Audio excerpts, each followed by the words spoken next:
Hello, fellow sapiens. Wherever you are right now, in bed, on a long drive, cooking dinner, showering, or just trying to stay focused with headphones on at work, welcome. You've just entered Sleepless Homo, a quiet place for slow storytelling, soft science, and big questions that don't need to be solved all at once. This is a channel for thoughtful humans who know we don't have all the answers, but still want to understand how we got here. So take a deep breath. Let the noise recede a little.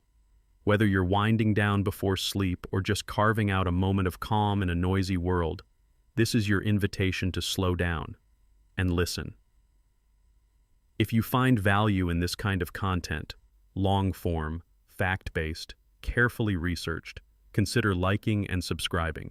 It really does help more people find these stories, and it tells the algorithm that knowledge deserves a place in the feed. Not outrage, not noise, but science. Humble, human, and sometimes quietly profound. And if you'd like, let us know in the comments how you use this channel. Are you listening in bed, drifting off to evolutionary puzzles? This is a strange little tribe of late-night apes, and we're always curious where you're listening from, and why. Oh, and if you happen to drift off halfway through one of these chapters, don't worry. I've left timestamps in the description so you can pick it back up the next day. Because this story, from beginning to end, is worth it. And as always, stay curious, stay calm.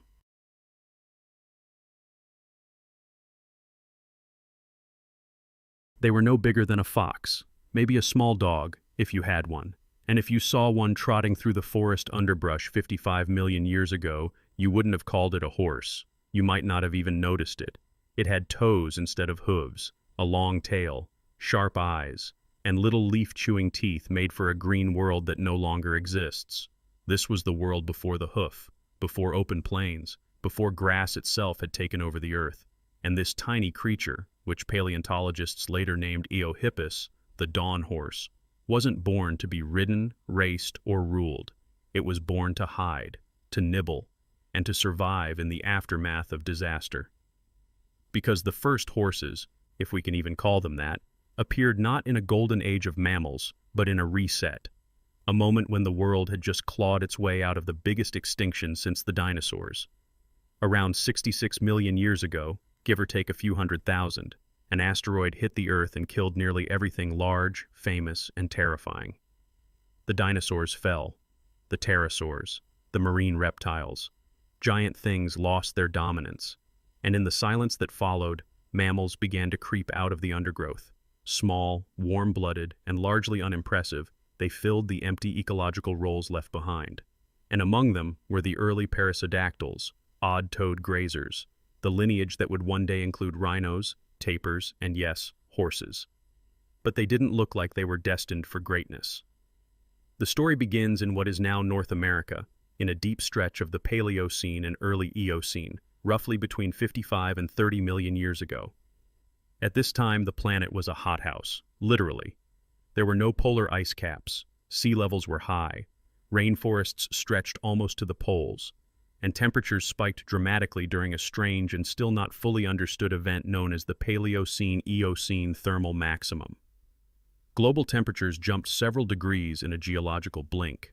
The Arctic turned swampy. Crocodiles and palm trees thrived in places we now associate with snow. And in this sauna of evolution, tiny forest mammals multiplied.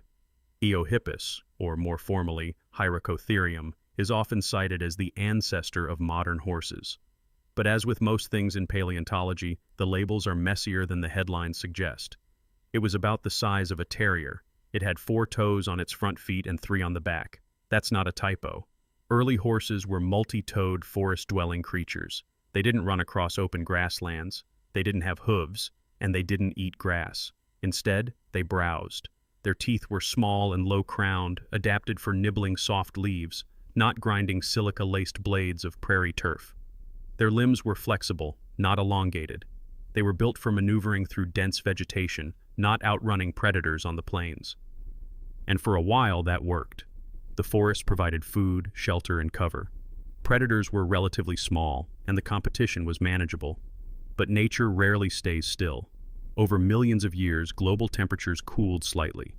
Rainforests began to retreat. Open woodlands emerged, and grasses, which had existed for tens of millions of years but remained ecologically marginal, began to spread, slowly, reluctantly, but persistently. This was not yet the grassland world that horses would one day dominate, but the future was beginning to shimmer on the horizon.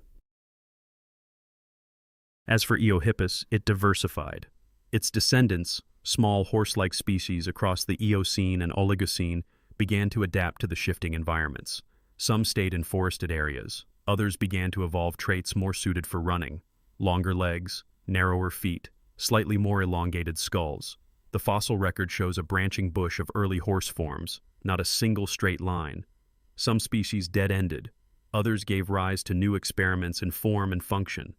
Paleontologists have named a dizzying array of these genera: Orohippus, Epihippus, Mesohippus, each representing a snapshot in a long evolutionary improvisation. Mesohippus, appearing around 37 million years ago, was larger than its ancestors and walked on 3 toes, but began to shift its weight toward the central digit. This subtle rebalancing would become critical later. Its legs were longer, its teeth slightly more developed for tougher vegetation. Still no grass, though, not yet, and definitely no hooves. One of the reasons we know so much about early horses is that their teeth fossilize well. And as every paleontologist knows, teeth tell stories, especially in animals that evolved primarily as eaters and runners.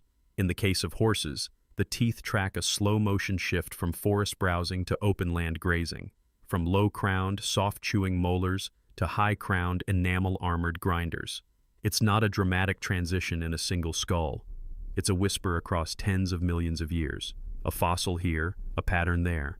And it's humbling, frankly, how much of this we still piece together from fragments. A tooth, a toe bone, a partial jaw. The rest is inference, and always open to revision.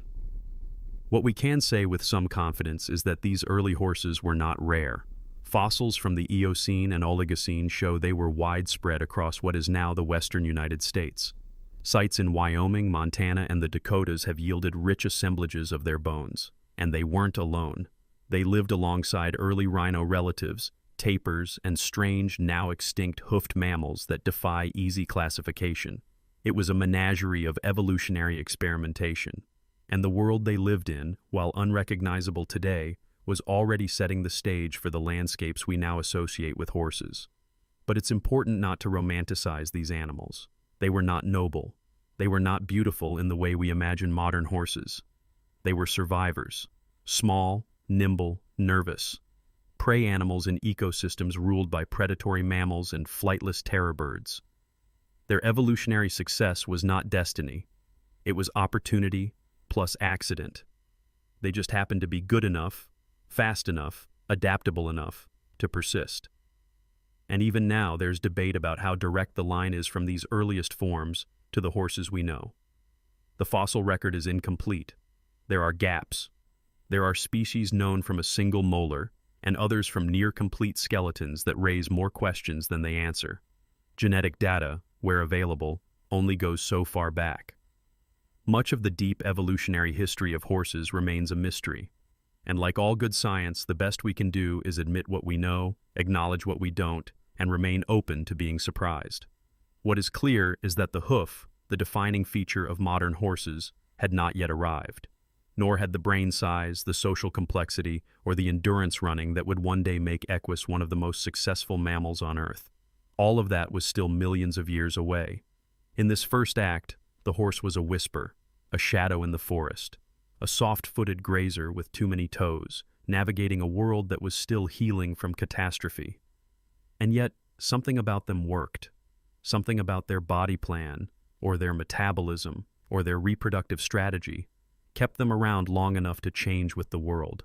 Not because they planned it, but because evolution favors the persistent, the flexible, the quietly lucky. So what made these little dawn horses such survivors? Was it their speed, their diet, their size, or was it simply that they didn't get in their own way, that they adapted without trying to master anything? We don't know, not fully. But what we do know is that over the next 30 million years, these small, many-toed creatures would undergo one of the most extraordinary transformations in mammalian history. They would leave the forest. They would grow long legs. They would learn to run. They would spread across continents. And one day, a very long time from now, they would let us climb on their backs. But for now, in the shaded undergrowth of a Paleogene forest, a small animal listens for the crack of a branch. It sniffs a leaf. It flicks its tail. It doesn't know it will become anything else. It's just trying to live through the day. And that, as far as we can tell, is how the story of the horse begins. If you want to know what horses became, don't start with the hoof, start with the tooth. Because between 30 and 5 million years ago, something radical happened in the way horses ate, and you can still see it written in enamel. This was not just a shift in diet. It was an evolutionary gamble that reshaped their skulls, their limbs, and ultimately their survival. And it all began with grass. Grass, at first glance, does not seem like the kind of plant that could trigger a revolution. It's low, it's fibrous. It doesn't flower with flair or drip with nectar. But around 30 million years ago, it began to take over the earth, quietly, persistently, in wave after wave of ecological expansion, driven by cooling climates and drying landscapes. Grasslands spread where forests once stood. In North America especially, the dense, humid woodlands of the Eocene began to retreat. The continent slowly opened up. Wooded patches turned to savannas. Savannas became plains. And animals that once thrived in shade were now exposed to light, distance, and predators. For horses, this was a problem. Their ancestors had evolved for life in the underbrush. They were browsers, picking leaves and fruit from low vegetation. Their teeth were low-crowned and rounded, perfect for soft, moisture-rich plants. But grass is different. Grass is tough. It contains silica, which wears down teeth like sandpaper. It grows close to the ground, mixed with grit, dirt, and dust. It requires an entirely different strategy to eat, not just in behavior, but in biology. And this is where the fossil record becomes almost cinematic. Because horse teeth didn't just wear down and fail, they transformed. Over millions of years, they became higher-crowned, or hypsodont. This allowed more tooth material to erupt over the animal's life, giving it a longer, functional lifespan in abrasive conditions. The enamel became more complex, with intricate folding patterns to help grind down grass efficiently. The roots elongated, the chewing surfaces flattened and broadened. And crucially, different horse species began to specialize in different kinds of vegetation. We know all this because fossil horse teeth are common, and they preserve detail exceptionally well. Paleontologists have collected tens of thousands of them from Miocene and Pliocene deposits across North America. And while we can never know exactly what a single animal ate on a Tuesday in the late Miocene, we can look at populations, measure wear patterns, and analyze the isotopic signatures locked in the enamel. These isotopes, particularly forms of carbon, vary depending on what plants an animal was eating and what environment it lived in. And they tell a clear story. Starting around 25 million years ago and accelerating through the Miocene, horses began shifting from a diet of soft-leaved browse to one dominated by grass. But this wasn't just a dietary choice, it was survival. As forests receded, the horses that failed to adapt began to vanish. And those that took the grass gamble, those that evolved high-crowned teeth, longer limbs, and more efficient digestive systems, began to thrive. This period saw an incredible radiation of horse genera. Merychippus, appearing around 17 million years ago, is often cited as one of the first true grazing horses. It still had 3 toes, but it favored the central one. Its legs were longer, more fused, better for running. Its teeth were distinctly hypsodont, and its fossil remains suggest it lived in herds, another key adaptation for survival in open spaces. From Merychippus came a cascade of evolutionary experiments. Dozens of horse species emerged over the next 10 million years, each slightly different in size, limb structure, or tooth form. There were 3-toed grazers, single-toed browsers, and everything in between.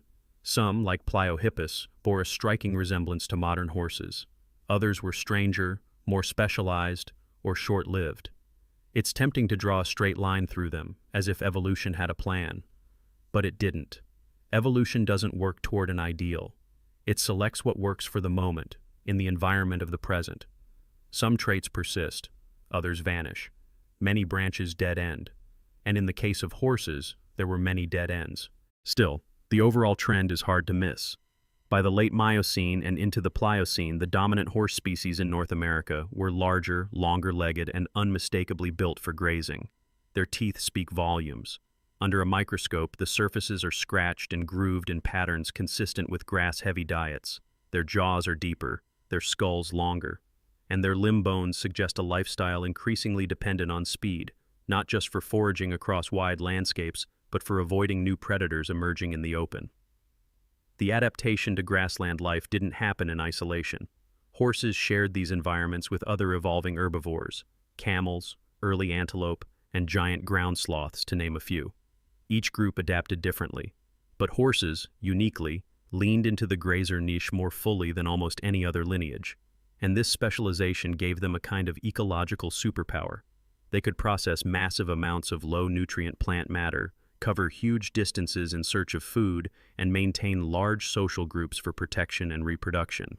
It's no accident that these are also traits that would one day make them useful to humans. But at this point in the story, humans didn't exist yet. The bet the horse was making wasn't about partnership, it was about independence. And there was risk. Specialization always carries it. High-crowned teeth are great for grass, but not ideal for softer browse. Long legs are excellent for speed, but less useful in dense forest. Grazers rely on quantity over quality, which works well in abundance but can fail dramatically in drought. The horse lineage that evolved during this period was agile and successful, but not invincible. Environmental change could still unmake them, and in time, it would. There's another transformation that unfolded during this time, more subtle but no less significant: the shift from multiple toes to a single dominant digit. Earlier horses, even those well into the Miocene, retained 3 toes on each foot. The outer 2 were functional, used for balance and stability. But as horses began running longer distances on harder ground, the load shifted to the central toe. Over time, the side toes shrank, eventually becoming vestigial splint bones in modern species. The hoof, as we know it today, was beginning to form. A thickened keratin covering, dense supportive tissues, and a digit uniquely suited to fast, sustained movement. This anatomical shift, from a tripod foot to a single beam, is not just about efficiency. It also tells us about behavior. Animals with broad, multi-toed feet are usually walkers, not runners. They move over soft ground, navigating varied terrain. Animals with single-digit limbs are built for the sprint, the escape, the chase. And for horses, this shift aligned perfectly with the rise of the open plains. Grassland predators were faster, more agile, more persistent than their forest counterparts, and horses adapted to match. What we see in the fossil record is a long process of refinement, a slow sculpting of form to fit function. Not sudden, not dramatic, but directional. Over 20 million years, the horse became taller, its legs elongated, its spine flexed differently, and its teeth grew taller and more durable. And yet, for all this success, many species still went extinct. The fossil beds of Nebraska, Wyoming, and Florida are full of horse genera that no longer exist. They were real. They thrived. And then, they didn't. The Miocene and Pliocene were eras of both opportunity and attrition. Climate variability increased. Glacial cycles began to flicker in the background. Sea levels fluctuated, and ecosystems responded. Some horses adapted by migrating, others by evolving, still others by vanishing. It's a humbling reminder that evolution does not guarantee survival. It only offers the tools. Success is temporary. Adaptation is borrowed time. And yet, one lineage managed to hold on. A group of single-toed grazers with high-crowned teeth and long limbs persisted through the climatic turbulence. They were flexible enough, numerous enough, and lucky enough to cross the threshold into the Pleistocene. They would one day become the genus Equus, the true horses, zebras, and asses of the modern world. But they were not inevitable. They were a narrow outcome in a chaotic system. So how did grass remake the horse? Not with a plan, not with a sudden leap, but with pressure, with grit, with silica-laced blades of low-nutrient survival, chewed one mouthful at a time. Grass rewarded animals that could eat poorly, run far, and stay moving. And the horse, more than any other mammal of its era, committed to that path. It built itself from the jaw up to survive on what most animals avoided. It lengthened its limbs to keep pace with the disappearing forest, and it forged a lifestyle based on movement, endurance, and teeth. Of course, we only see this in hindsight. No horse knew it was evolving. No species saw the grass and made a conscious decision. The story is written backward, in fossils and sediment, in isotopes and limb ratios. And even now, it's full of gaps. The fossil record is generous, but never complete. New finds challenge old models. Tooth wear can be misleading. Climate reconstructions are improving, but imperfect. And every time we think we've drawn a clean line from Eohippus to Equus, a new branch appears.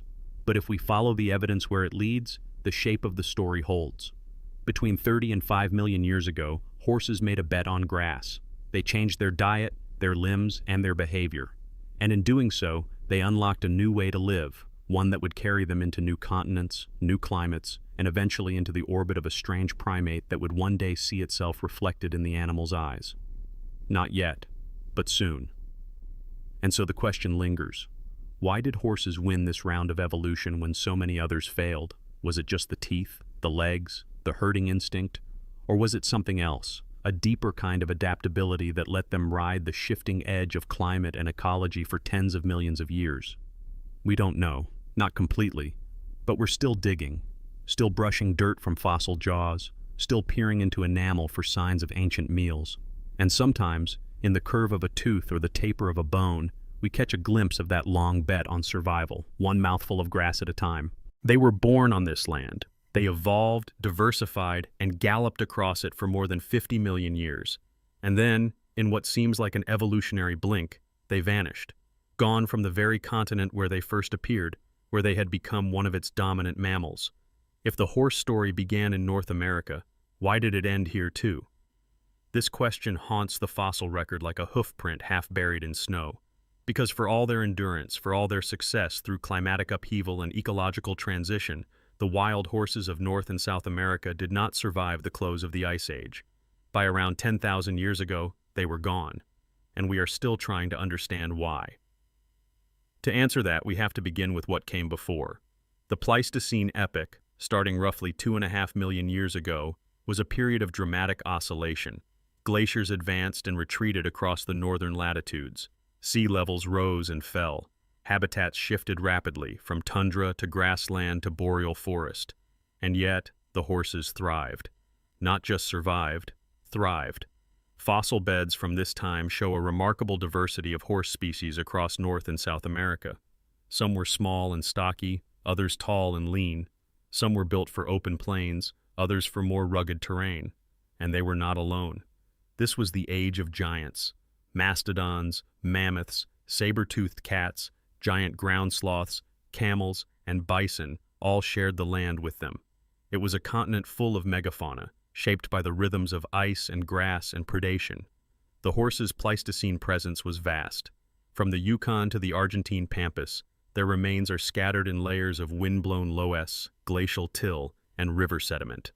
Radiocarbon dates confirm their continued presence deep into the late Pleistocene, well past 20,000 years ago, and their abundance in many fossil sites suggests they were common, socially organized, and ecologically important.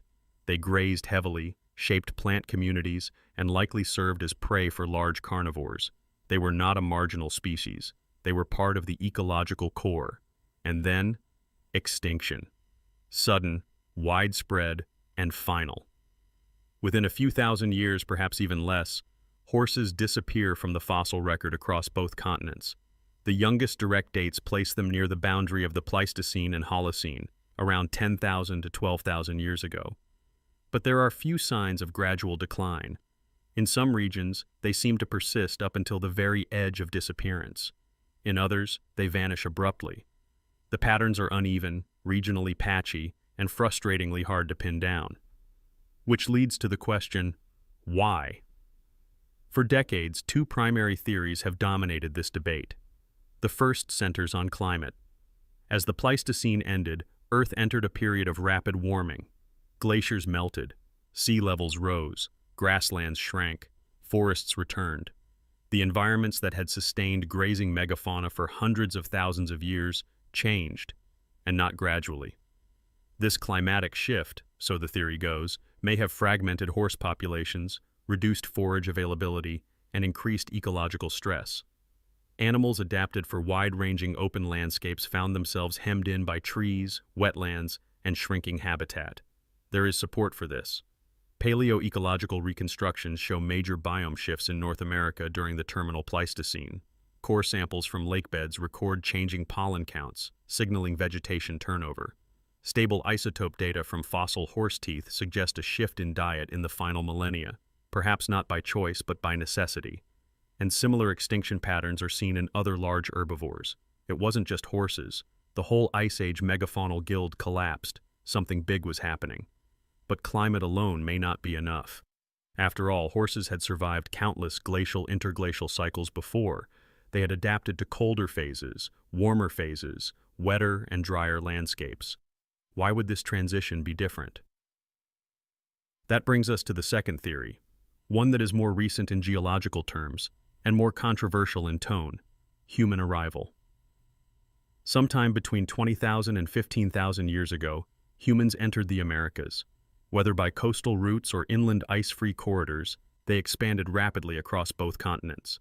And wherever they went, extinction seemed to follow, first in larger-bodied species, then in more specialized ones. This correlation is striking, and for many researchers, suspicious. Could humans, newly arrived and well-armed with tools, have hunted the horses to extinction? There is some evidence to support it.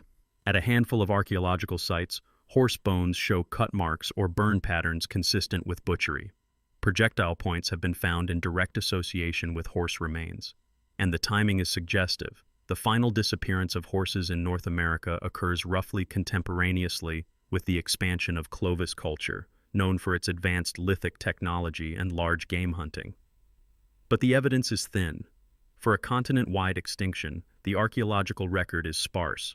Most sites do not show clear signs of overkill. There are no mass kill sites, no horsebone middens, and horses, while surely hunted, may not have been the primary prey species. Bison, mammoths, and camels seem to have drawn more attention in the archaeological assemblages we do have. So was it really overhunting? Or was it something else? Indirect effects, ecological cascades, or just coincidence? One alternative is the blitzkrieg model, a rapid, low-population hunting impact that doesn't leave much trace. A few skilled human groups could, in theory, disrupt reproductive cycles, scatter herds, or eliminate key populations, especially if horse numbers were already stressed by climate. Another idea is the keystone herbivore model, that removing just a few large grazers could unbalance entire ecosystems, triggering broader collapses in plant communities and secondary extinctions. Horses were not just victims in this model, they were ecological engineers. Their loss would have rippled outward. But there's a third possibility, harder to quantify but perhaps more likely than either climate or hunting alone. That extinction is rarely about one thing, that it's often a confluence of factors, tipping together at once. Habitat change reduces food supply, climate shifts stress populations. Humans arrive and add new pressures, hunting, competition, landscape fire. Disease could play a role too, introduced by animals or even by humans themselves. And when multiple systems are already vulnerable, one last push can be enough to collapse them. This synergistic model is gaining traction among paleontologists. It's harder to prove. It requires multiple lines of evidence and cautious interpretation. But it avoids the oversimplification that one factor alone can explain extinction. It treats ecosystems as dynamic, interlinked, and sensitive to feedback.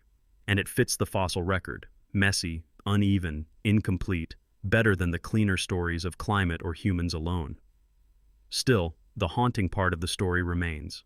The horses were here, they were native, and they vanished.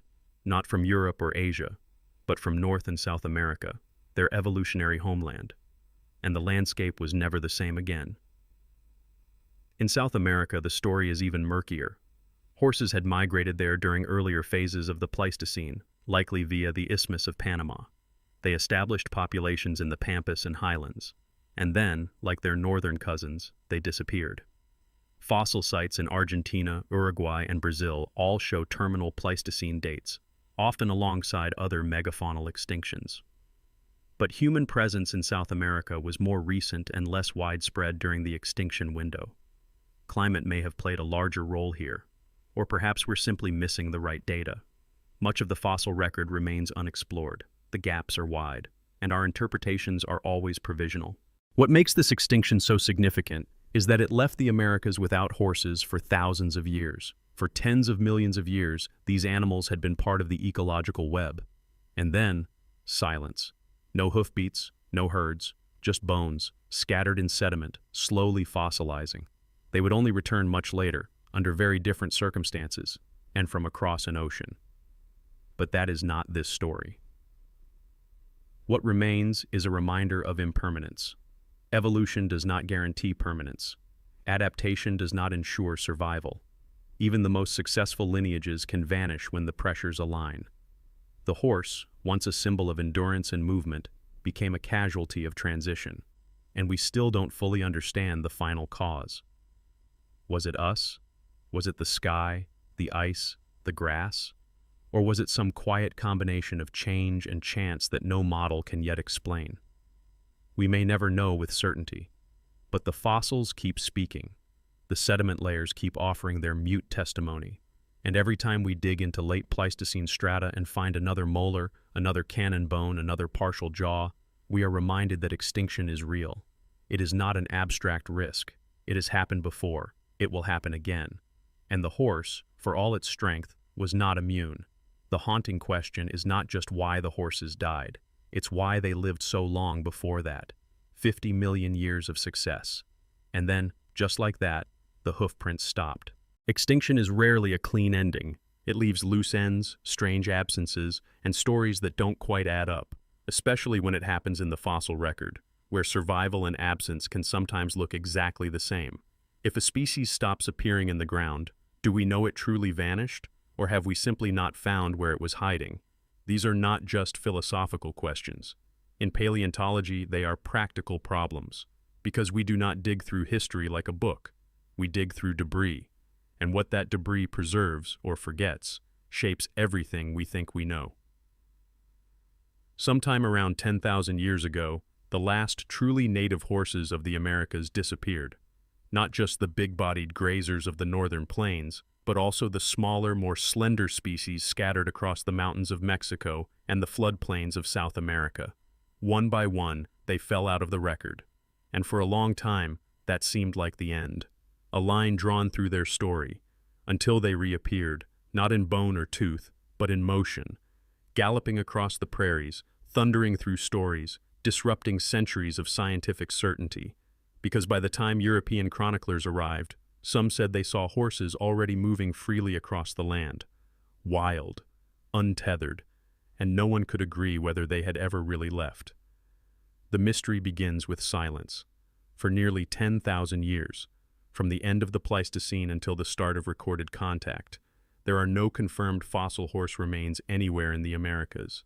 None in Canada's Yukon, where horses once roamed in Ice Age herds. None in the high desert of Nevada, where their hoofprints are etched into ancient lakebeds.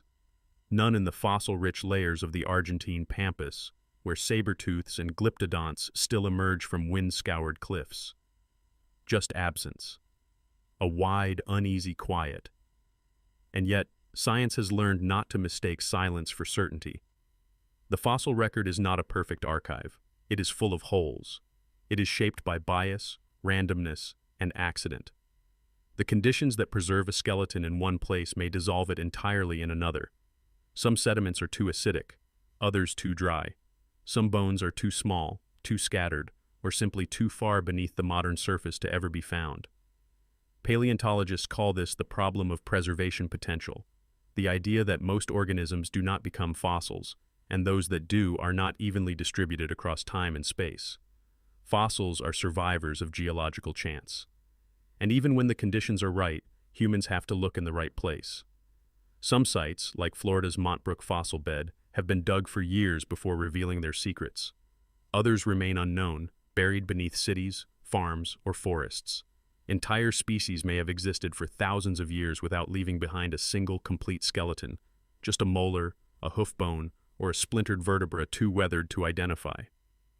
This is what paleontologists call a sampling bias.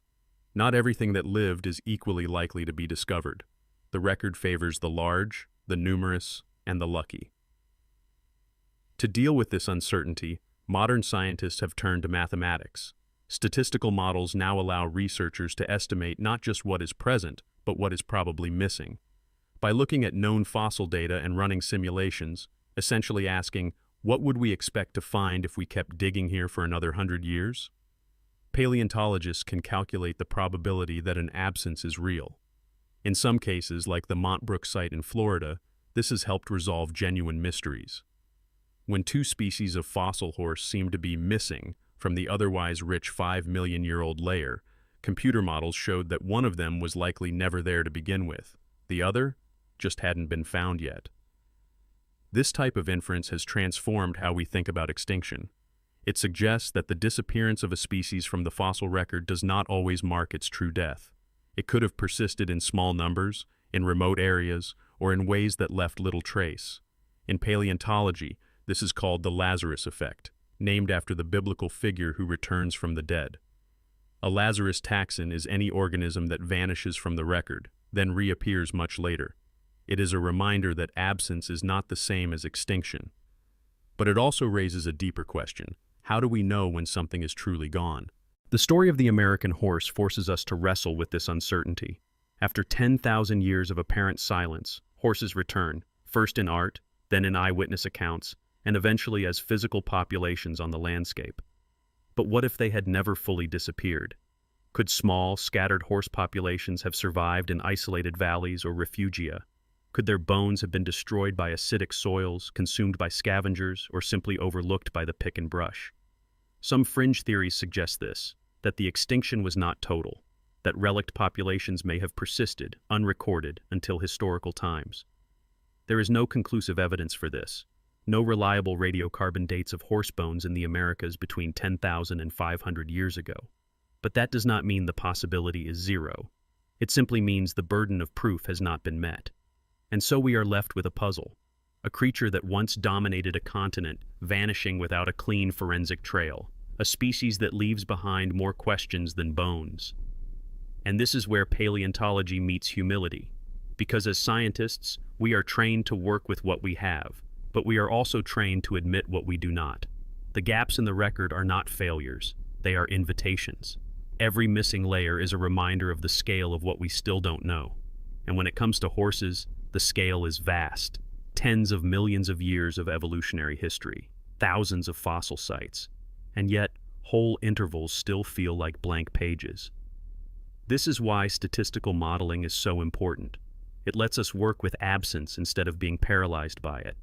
By mapping where fossils should appear and comparing that to where they actually do, we can identify ghost ranges, intervals of time where a species probably existed, even if the bones have not yet surfaced. In the case of extinct horses, these ghost ranges are essential. They remind us that evolution does not move in straight lines, that survival can leave behind a whisper, not a scream. The ghost of the plains, then, is not just a metaphor. It's a real scientific dilemma, a species that once shaped the grasslands, now known only through fragments. And yet those fragments are enough. Enough to hint at diversity, enough to show adaptation, enough to trace their disappearance, but not so far their return. And that return is where the confusion begins. Because by the time horses are seen again on American soil, the landscape has changed. The forests have retreated. The bison have expanded. Human societies have grown complex, diverse, and deeply rooted. And into this world, the horse reappears. Not as a fossil, but as a living presence. It is one of the strangest discontinuities in natural history. An animal native to the continent vanishes for 10,000 years, then rides back into its own former habitat as if nothing had happened. But that is not a story we are telling yet. That chapter comes later. For now, we remain in the gap, the long silence between extinction and reappearance, the time when the horses were gone and the land remembered them only in dust. In this space, the fossil record offers no clean answers, just hints, probabilities, absences framed by presence. It is an uncomfortable space for science because it resists closure. But it is also one of the most honest, because this is where science lives, not in the certainty of answers, but in the humility of questions. So what if a species goes extinct, but comes back centuries later? The truth is, we might never be able to say with absolute confidence whether the horse's absence in those long millennia was complete or merely unrecorded. And that uncertainty is part of the story. It reminds us how fragile knowledge is, how easily it can be erased by time, erosion, and oversight. It reminds us that what we know is shaped by what we find, and what we find is always partial. The ghost of the plains was real. Whether it still walks in the soil beneath our feet, waiting to be uncovered, or lives only in the statistical models that try to predict its shadow, we may never know for sure. But the question remains. And sometimes, the question is the most important part. Because it is in the asking, not the answering, that science moves forward. And in the quietest stretches of Earth's history, where bones vanish, climates shift, and species slip into myth, the ghosts are never truly gone. They're just waiting for someone to go looking again. There is a stretch of land that once reached from the Carpathian foothills to the back edge of Siberia, and from the northern Black Sea to the shadowy ridges of the Altai. Not a forest, not quite desert, something in between. A whispering sea of grass where trees were rare, horizons stayed flat, and the wind had no obstacles to slow it down. If you stood there 40,000 years ago, it would have looked the same in every direction, rolling, dry, and exposed. But underneath that stillness was movement, herds upon herds, drifting through the seasons. And in the middle of it all, small-footed, power-chested, narrow-skulled animals moving low to the ground, wild horses, long before they belonged to anyone. This part of the world, the Great Eurasian Steppe, was not just a habitat, it was a test. For 200,000 years or more, it shaped the horses that would one day reshape the earth. Long before the first rope or rider, long before bronze, wheels, or cities, the steppe was already performing a quiet experiment in survival. It stripped down the body, sped up the legs, toughened the gut, and demanded endurance. No fences, no safety, just space, distance, and time. The horses that lived here during the Middle and Late Pleistocene were not identical to those alive today, but they were recognizable. Genetically, we now know they were part of the wider Equus ferus lineage, true horses in the biological sense, but they still carried a messy blend of traits. Low shoulders, large heads, sturdy limbs adapted not for elegance but for durability. Their coats may have varied in color, as seen in the reconstructed pigment genes from ancient DNA, some bay, some dun, perhaps even patterned. We do not know what sounds they made, but their teeth show what they ate: tough grasses, silicates, and low-nutrient sedge. They were born for famine.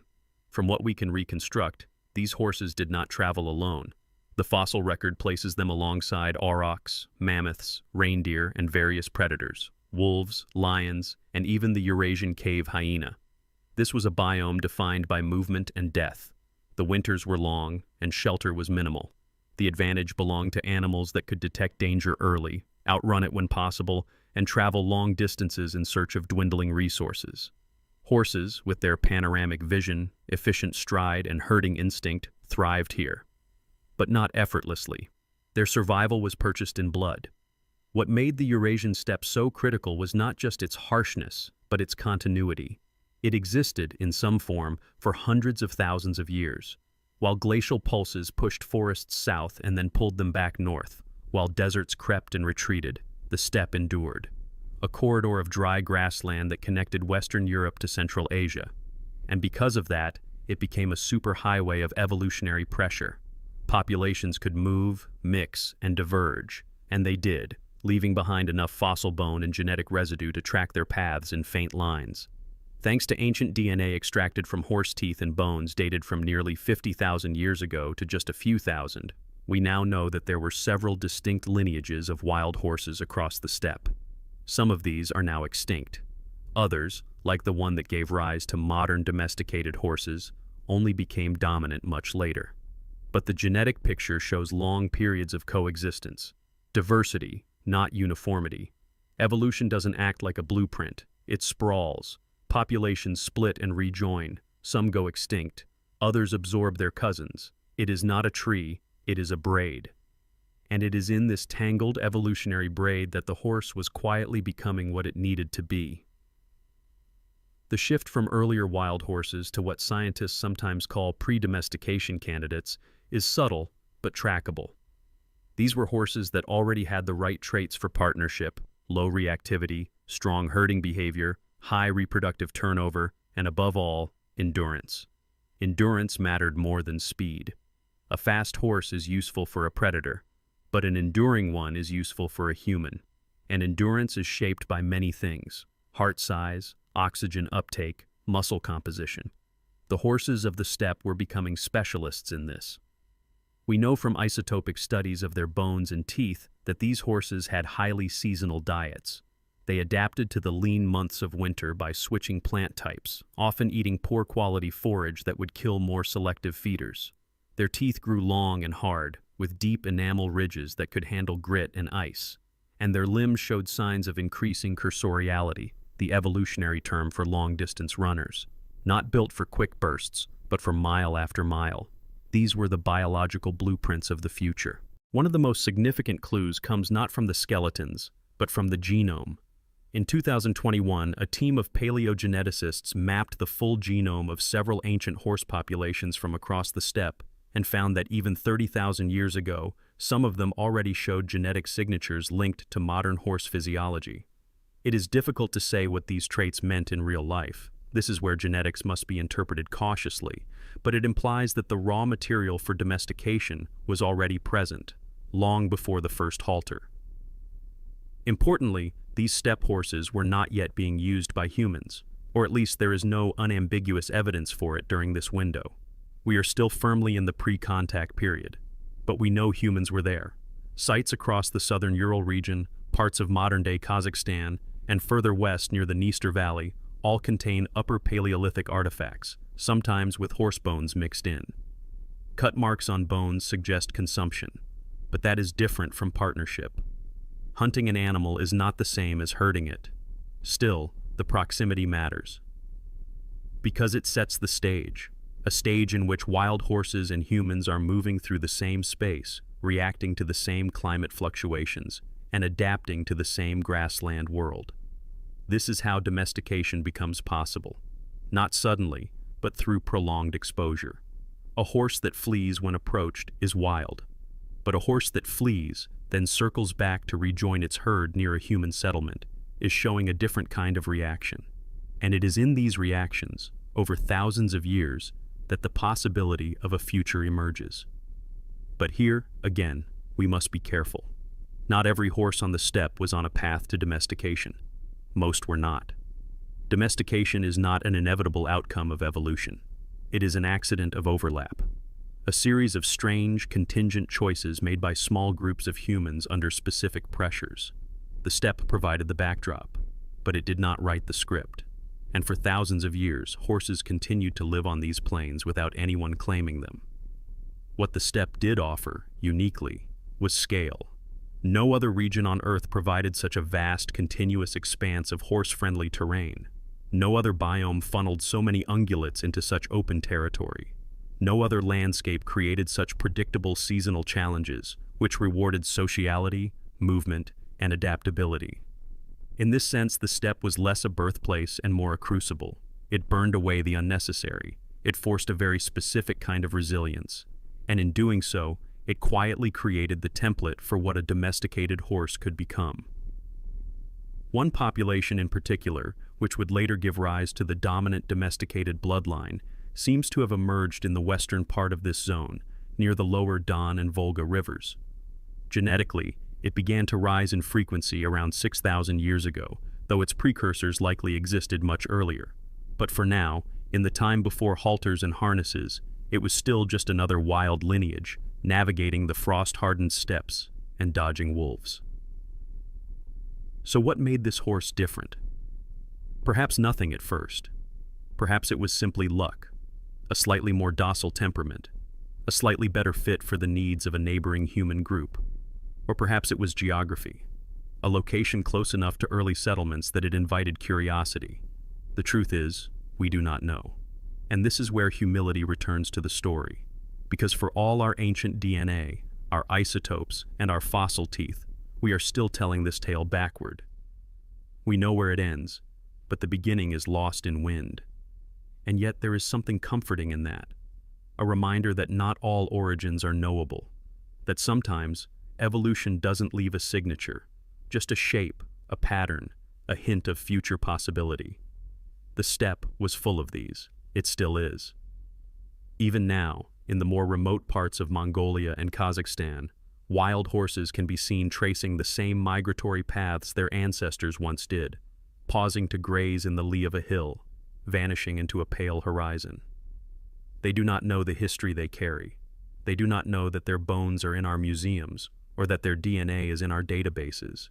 They move the way they always have, forward, into the wind. So what made this region the perfect launch pad for the modern horse? Perhaps nothing did. Perhaps it was not the region that made the horse. Perhaps it was the horse that made the region matter to us.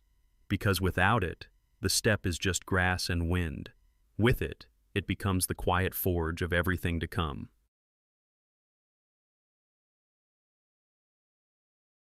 In a quiet corner of northern Kazakhstan, the soil remembers something we forgot. Beneath flat grasslands and ancient fence lines buried in sediment that was once trampled by hooves, lies one of the most puzzling archaeological clues in the story of humans and horses. Long before cavalry charges or saddled warfare, long before modern breeds, tournaments, or even bridles, there was the bow tie. And for a few centuries they may have done something astonishing. They may have tried to domesticate the horse and then stopped. The bow tie culture emerged sometime around 5500 BCE, give or take a few generations. They were not farmers. They lived in semi-permanent pit houses, hunted a bit, gathered what they could, and settled into small, clustered communities along river valleys like the Iman Burluk and the Tersek. The climate was changing. Grasslands were expanding. And among the bones left behind in their refuse piles, one animal dominates almost completely. Not cattle, not sheep, horses. Thousands upon thousands of horse bones, covering more than 90% of the faunal record at some sites. It was not a coincidence. For a long time, archaeologists assumed the bow tie simply hunted wild horses in seasonal drives, that they were, in effect, clever foragers taking advantage of a local abundance. But then came the residues. In ceramic pots, traces of a strange fat were found, lipids that bore the unique isotopic signature of mare's milk. It was not just meat. Someone, at some point, had milked a horse, and not by accident. Milking requires a kind of familiarity, or at least proximity, that hunting does not. Then came the enclosures. At sites like Botai and Krasny Yar, circular patterns in the ground suggested fencing, containment, and on some horse teeth there were microscopic wear marks consistent with bit use, not iron bits, which came much later, but perhaps rawhide or organic materials used to control the mouth. It wasn't conclusive, but it hinted at more than mere consumption. Something deeper was happening here, something more intimate. And yet, the story refused to follow a straight line. In 2017, a landmark study led by Ludovic Orlando sequenced the DNA of ancient horse remains from bow tie sites. The results were unexpected. These animals were not the ancestors of modern domesticated horses. Genetically, they belonged to a separate lineage, one that no longer exists in the wild.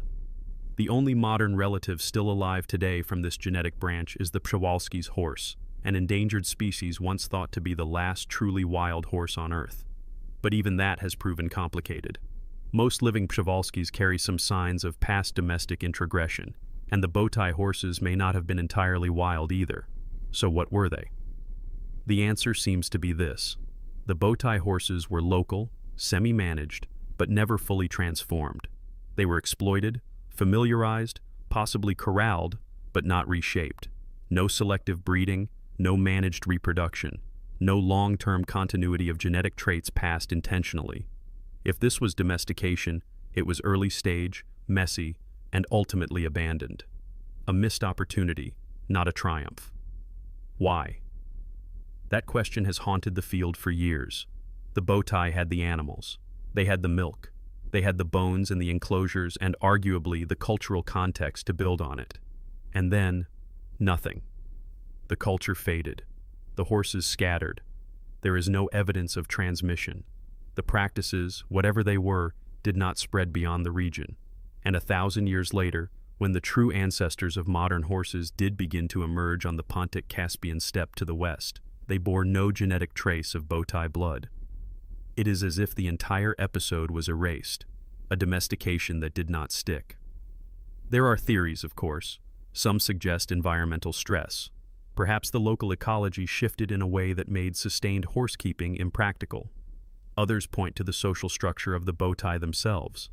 Without large, interconnected networks or trade economies, the practical benefits of domesticated horses may have been limited.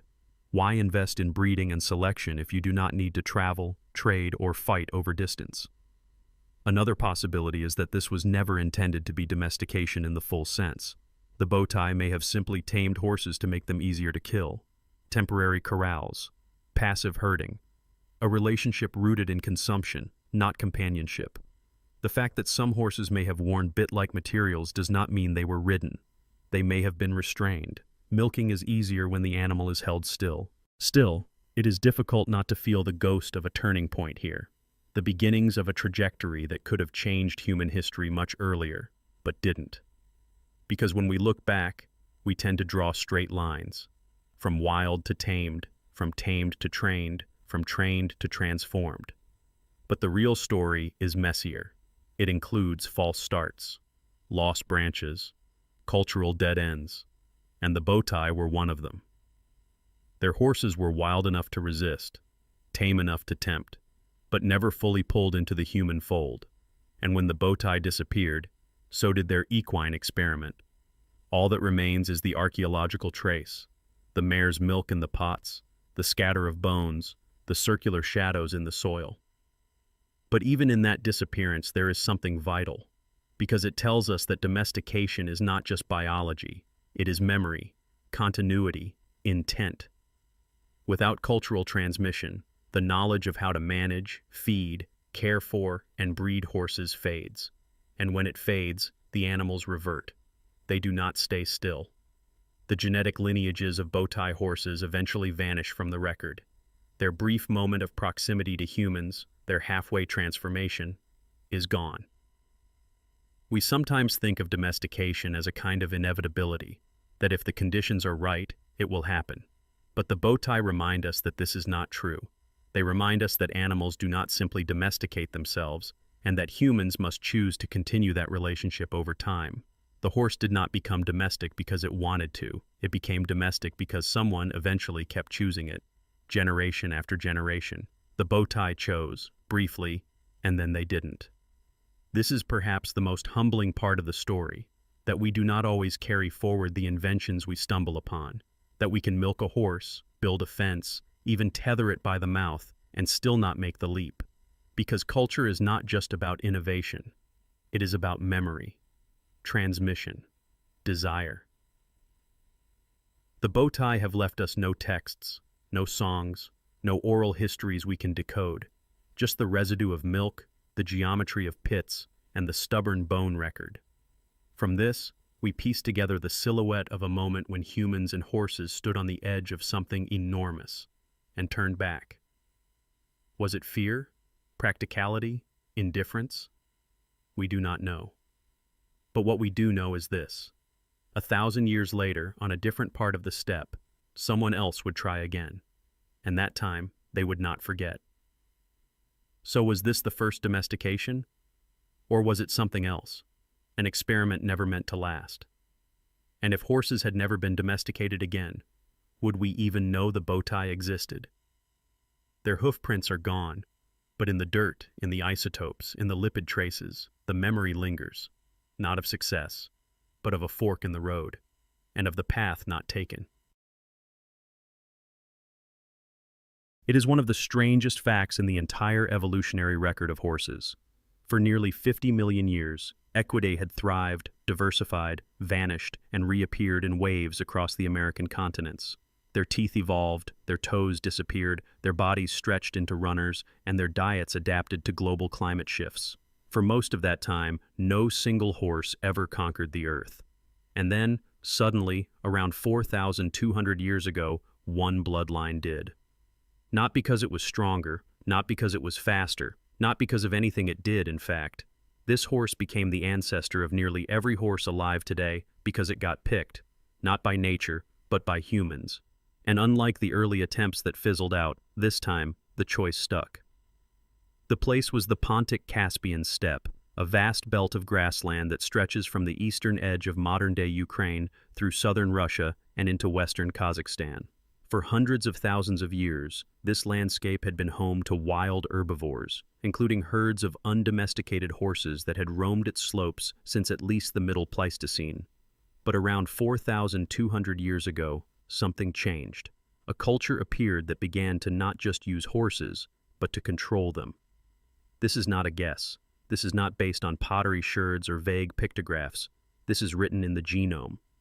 A massive ancient DNA study, published in the journal Nature in the year 2024, traced the ancestry of over 470 ancient horses across Eurasia and compared them with modern domestic horse breeds.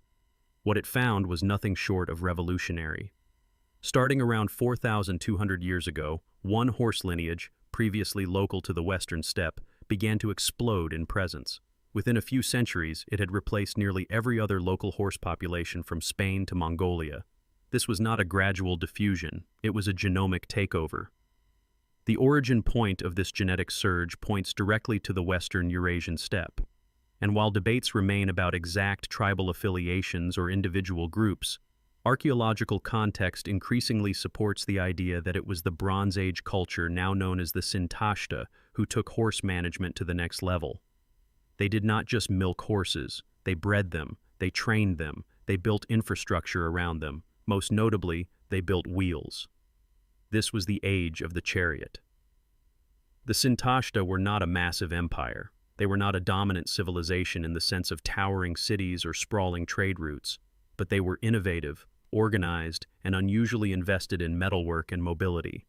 Their fortified settlements appeared in the southern Ural region around the early 2nd millennium BCE.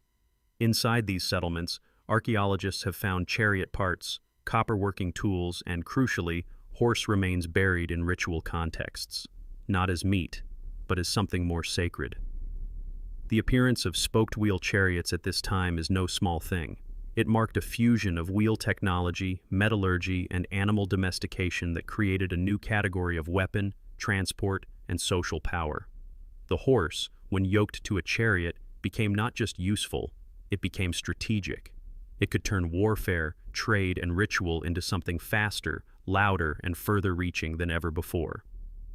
But even this doesn't quite explain the genomic explosion. Because other cultures had wheels, other cultures had herds. What made this bloodline succeed where all others failed? The answer may lie in breeding.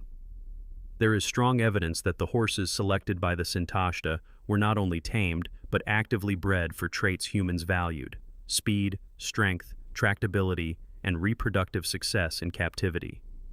The genetic signature of modern domestic horses includes a sharp bottleneck during this period, an evolutionary signal that suggests a small number of founding stallions and a narrow reproductive base. This is a hallmark of artificial selection. Someone was choosing who got to mate. Another clue comes from the generational spacing. In wild populations, horses typically reproduce every 6 to 8 years. In the domestic line that emerged during this period, that spacing shrank dramatically to about 4 years. This suggests higher survival rates in foals, lower mortality in mares, and reproductive management under human care. Again, this is not speculation, this is molecular biology meeting archaeology. This one bloodline was not special on its own. It became special because it entered a feedback loop with human culture. It was selected, bred, moved, and transmitted across tribal, geographic, and linguistic boundaries. And as it traveled, it displaced everything else. By the late 2nd millennium BCE, descendants of this horse were present across nearly the entire Eurasian landmass. In the Indus Valley, in Mesopotamia, in the steppes of Central Asia, and in the tombs of emerging Chinese dynasties. The genome had gone global. And yet, none of this was inevitable. The vast majority of horse populations that existed before 4,200 years ago are now extinct. Their DNA is gone. Their stories, if they had any, have not survived. Only this one bloodline, this local variant from the Pontic-Caspian steppe, made the leap into what we call domestication today. There is something deeply sobering about that. Domestication, we now know, is not simply about biology. It is about momentum, culture, transmission. The difference between a milked horse and a bloodline that changes continents is not just in what people did, it's in what they kept doing. If the Sintashta had disappeared without sharing their knowledge, we might have seen another false start, another ghost branch of equine semi-domestication lost to time. But they didn't disappear. They moved. And as they moved, they brought their horses, their wheels, and their selection preferences with them. In this sense, the horse became not just an animal of utility, but an animal of memory. Each hoofbeat was a kind of cultural inheritance, a strand of knowledge encoded in practice, ritual, and eventually DNA. And yet, even now, we must be careful. What we call domestication is not a binary switch. It is a process, a spectrum. Even after 4,200 years ago, horses remained semi-wild in many parts of the world. Breeding was inconsistent. Practices varied. Local cultures retained wild capture traditions alongside managed herds. But the genomic signal does not lie. There was a point of no return, and once crossed, the horse was no longer just a wild animal. It was a partner. This partnership was built on breeding, yes, but also on belief. The horse became a symbol, a status marker, a ritual offering, and in that new role, it acquired something no other equid had achieved in 50 million years: persistence. Not the fastest, not the smartest, not the largest, just the one that got chosen and kept. So why did this bloodline outpace every other?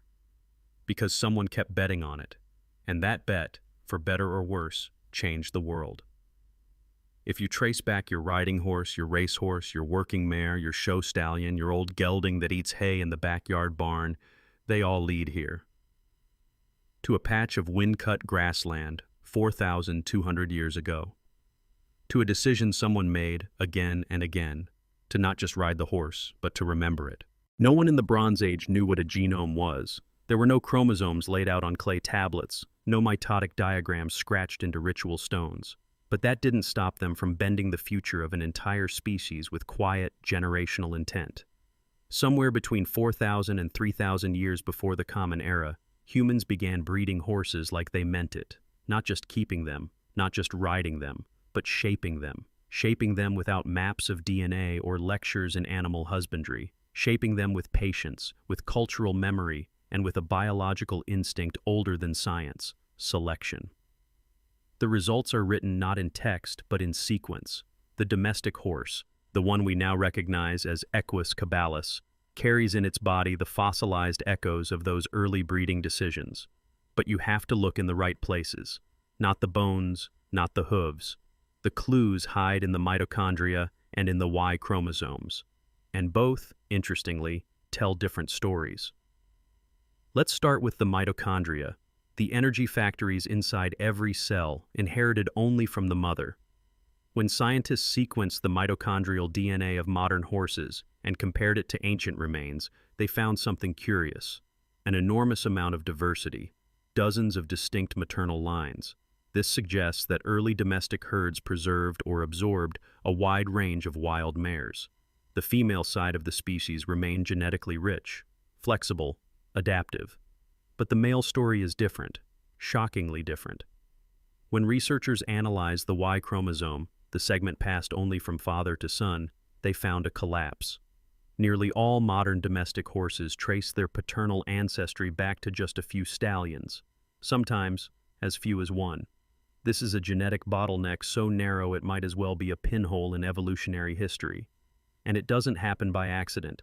It happens when someone, or many someones, begin selecting only a few males to breed, again and again, over centuries. It is not hard to imagine how it worked. In the steppe cultures of the early to mid-Bronze Age, horses that performed well, those with stamina, strength, and temperament, were chosen for breeding. The best males were kept. The others were not. A pattern emerged, slowly at first, then exponentially. Before long, most horses across a wide geographic belt were descended from the same paternal few. This is artificial selection in its rawest form, not gene editing, not lab-coat eugenics, just generational feedback, trial, error, and retention.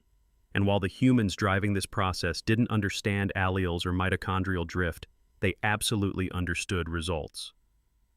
One of those results was endurance. Wild horses had always been runners, but they were built for bursts, flight, escape. The early domestic line, however, began to shift. Breeding pressures favored stamina over sprinting. Recovery time shortened, muscle fibers adapted, joint angles aligned for sustained motion. We don't know how long it took or how precisely it was measured, but the outcome is visible in skeletal strain, in wear patterns on hooves, and now in genomic structure. Even more telling is the change in reproductive intervals. In wild populations, horses typically breed slowly. A foal every 6 to 8 years is common, with high mortality rates for both mares and newborns. But in human care, that changed. The foals lived, the mares survived, and the intervals shortened. 4 years, then 3. Generation after generation began overlapping, and with it came something rare in the wild: acceleration. Biologically, this meant faster genetic turnover. Each new generation passed along selected traits with less time for mutation drift. Combined with the paternal bottleneck, this created an unusually coherent genetic profile across vast distances. Horses from Central Asia, Anatolia, and Eastern Europe, despite being separated by geography and culture, began to look startlingly similar. Genetically, they were not just cousins, they were near clones. This does not mean horses were treated uniformly. Cultural practices varied. In some places, mares were revered. In others, stallions were favored in ceremony and warfare. Burial sites show different patterns in horse sacrifice, use, and representation. But the underlying biology tells a consistent story: selective male line breeding paired with broad maternal incorporation. It was not the domestication of a horse, it was the design of a lineage. Why this matters goes beyond horses. It's one of the earliest examples in human history of genetic engineering by culture, not by intention perhaps, but by impact. The people of the steppe were creating a biological tool, a living system optimized for speed, strength, and survival under human command, and they were doing it centuries before anyone wrote down a word of veterinary science. It is also a lesson in unintended consequences. The narrowing of the Y chromosome, though useful for establishing consistent traits, made the domestic horse lineage vulnerable. Low genetic diversity in any species can lead to fragility, susceptibility to disease, and reduced adaptability in changing environments. Today, equine geneticists actively monitor inbreeding coefficients in modern breeds, trying to preserve what little diversity remains. But the die was cast long ago. The founders are already gone. The bloodlines were sealed by 3000 BCE. What's haunting is how invisible it was. Unlike stone monuments or burial mounds, these early breeding decisions left no immediate physical trace. They shaped the interior, not the exterior. They sculpted inheritance, not architecture. Only with the arrival of high-resolution genetic sequencing in the 21st century did we begin to see what had been built. And once seen, it could not be unseen. The horse was not just chosen, it was curated. And yet, for all this selective power, humans still remained at the mercy of what they couldn't see. Mutations occurred, diseases spread, lineages collapsed, and sometimes the very traits bred into a horse became the thing that made it unfit for the next era. Speed was great for chariots, less so for plowing. Temperament that suited ritual combat didn't always work for long-term labor. Every act of selection was also a bet on the future. And as always, evolution does not guarantee returns. So how did we genetically engineer endurance before knowing what genes were? We didn't. Not in the way we think of engineering today. We stumbled. We repeated. We forgot. We remembered. We watched. And then slowly we began to understand. Not through microscopes, but through miles, through hoof prints, through the behavior of animals shaped by choices their breeders never wrote down, but always passed on. The horse did not become fast because someone invented speed. It became fast because generation after generation of humans remembered what it felt like to move further, faster, longer, and they didn't let that memory die. Which leaves us with a final question, one not easily answered. If we can shape a species this profoundly without understanding the mechanism, what are we shaping today without knowing it? And will someone, 4,000 years from now, read our footprints the same way we now read hoofprints in the grass? If you lived 5,500 years ago and looked out across the steppes of what is now Kazakhstan or Ukraine, you might have seen it. A man balanced on the back of a horse, legs gripping the ribs, no saddle, no stirrups, no reins, just a rope or rawhide loop, and a body that learned to balance before it learned to control. It wouldn't have looked impressive. Not then. No war chariots, no parades, just a figure shifting with the wind and the motion of an animal not yet entirely willing.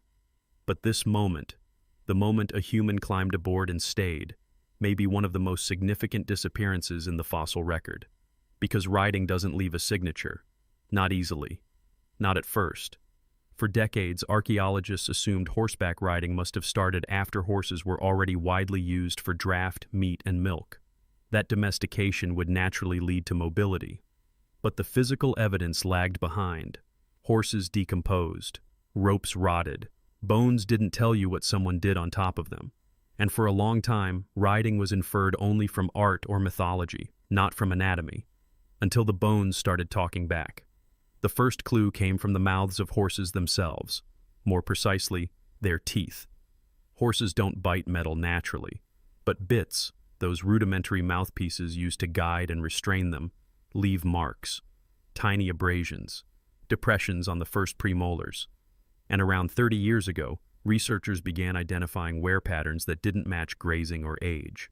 They matched human intervention, not from chewing, from pressure, from reins pulling on a simple rope or a metal insert. Bit wear became the earliest fingerprint of the mounted human. One of the most famous cases was found at bowtie culture sites, where horses from around 3500 BCE showed precisely this kind of damage. There is still debate. Some argue these horses were not ridden, only managed. But the presence of bit wear, combined with pens, large accumulations of manure, and milk lipid residues on pottery, pointed to human interaction that was more than culinary. These were not just animals. They were being used. And the most efficient use was transport. But bit wear alone wasn't enough. After all, domesticated donkeys and camels also show similar wear, and they are often used with harnesses or yokes. To prove riding, scientists had to turn to another kind of evidence, human bones. Because humans, unlike ropes, tend to fossilize with their injuries. In the early 21st century, a pattern began to emerge. In skeletal remains from the Eurasian steppe, especially those dated to between 3500 and 2500 BCE, bioarchaeologists noticed vertebral degeneration that seemed oddly specific. Not just the wear and tear of labor, not just aging, but microfractures, compression deformities, and osteoarthritis in the pelvis and lower spine that suggested repetitive shock, the kind consistent with riding an unsuspended animal over long distances. This wasn't random, it was anatomical. The spines of certain individuals, mostly male but not exclusively, showed changes in the lumbar vertebrae and sacroiliac joints that modern forensic analysts associate with habitual horseback riding. One study even compared the skeletal profiles of modern jockeys and cavalrymen to these ancient remains and found surprising overlap. The bone remembers, even when the rope is gone. Another sign came from the femur. Riders, especially bareback or unsaddled ones, develop asymmetric muscle use. Over time, this can affect the attachment sites of muscles on the thigh bone. In ancient skeletons, enlarged trochanters or asymmetrical ridging may hint at years spent gripping with the legs, not walking, not running, but staying mounted. None of this is definitive on its own, a single tooth abrasion, a single worn vertebra. But patterns are persuasive, and across dozens of sites from northern Kazakhstan to the Don-Volga interfleuve, these signs accumulate. The horses with bit wear, the humans with spines like jockeys. The bones, quietly, build a case. Still, the timeline remains blurry. Riding likely began long before it left any record. Horses don't fossilize in a gallop. No one buried the first rider with a congratulations plaque. The act itself, mounting, balancing, learning to steer, was private, domestic, invisible. It happened on the fringes of herding camps, in the margins of travel. There were no bridles carved in stone, no petroglyphs of a boy gripping a mane for the first time. But the implications were enormous. Once riding became possible, distance changed. A journey that took 3 days now took 1. Herds could be managed more efficiently, scouting expanded, trade routes opened. It is impossible to say who first realized the full potential of horse mobility, but someone did, and once they did, culture began to shift around them. Oddly, this change didn't happen overnight. Riding remained inconsistent for centuries. Some regions adopted it rapidly, others preferred to use horses for meat and milk. In many places, the horse was both food and transport, an animal valued for its versatility, not just its velocity. What also complicates the record is preservation bias. We find what survives. Organic material rots, leather decays, wooden bridles, if they existed, are lost to time. And even where bitwear exists, it's not always easy to separate early riding from later draft use. The archaeological record doesn't come with labels. So scientists turn to probability, to statistical modeling, to synthesis. They triangulate radiocarbon dates, genetic profiles, and morphological changes across time. They use isotope analysis to track animal diets, which in turn hint at domestication. And when all else fails, they listen to the quiet voices of trauma, skeletal patterns that do not lie, even if they whisper. The bigger question is why it took so long. Humans had domesticated dogs, goats, sheep, and cattle thousands of years earlier. Why was horseback riding such a late arrival? One theory is temperament. Early wild horses were skittish, reactive, and dangerous. They were prey animals, not collaborators. Another theory is environment.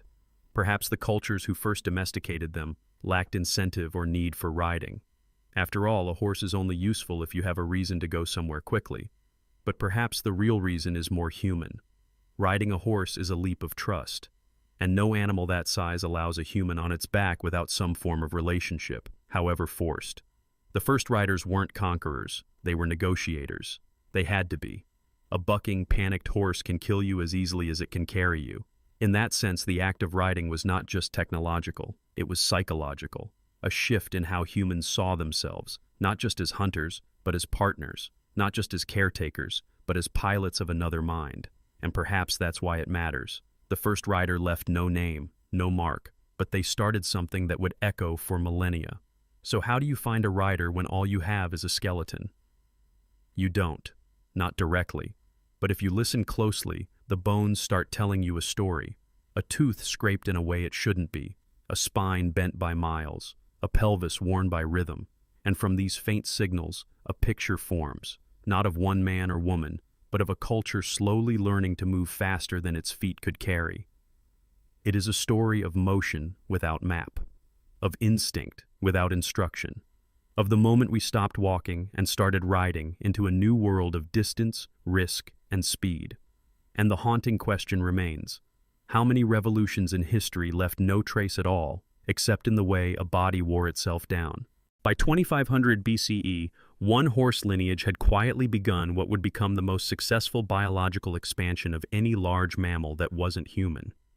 And yet, for something so transformative, it didn't look like a revolution. Not yet. It began as a drift, not conquest, not cavalry, but a slow seepage through trade routes, kinship networks, and migration patterns that defied borders, because there were no borders yet, only plains, rivers, and memory. But the memory stuck. The bloodline moved, and within 500 years it had gone from a local genetic variant in the steppes near Belarus to the dominant strain across thousands of kilometers, from the foothills of the Alps to the shadows of the Himalayas. This horse didn't spread because it was flashier or prettier or even stronger. It spread because it was consistent. It could survive harsh winters, digest rough grasses, reproduce quickly under human management, and tolerate the indignities of bit and burden better than its cousins. It was not the first horse domesticated by humans. It was just the first that didn't disappear. And so the question becomes, how do you track the expansion of an animal's genome through time when it leaves no map, no diary, and only teeth and bone? You look for patterns. The scientists behind the latest major DNA study, drawing from hundreds of ancient horse remains across Eurasia, found something that had been hiding in plain sight.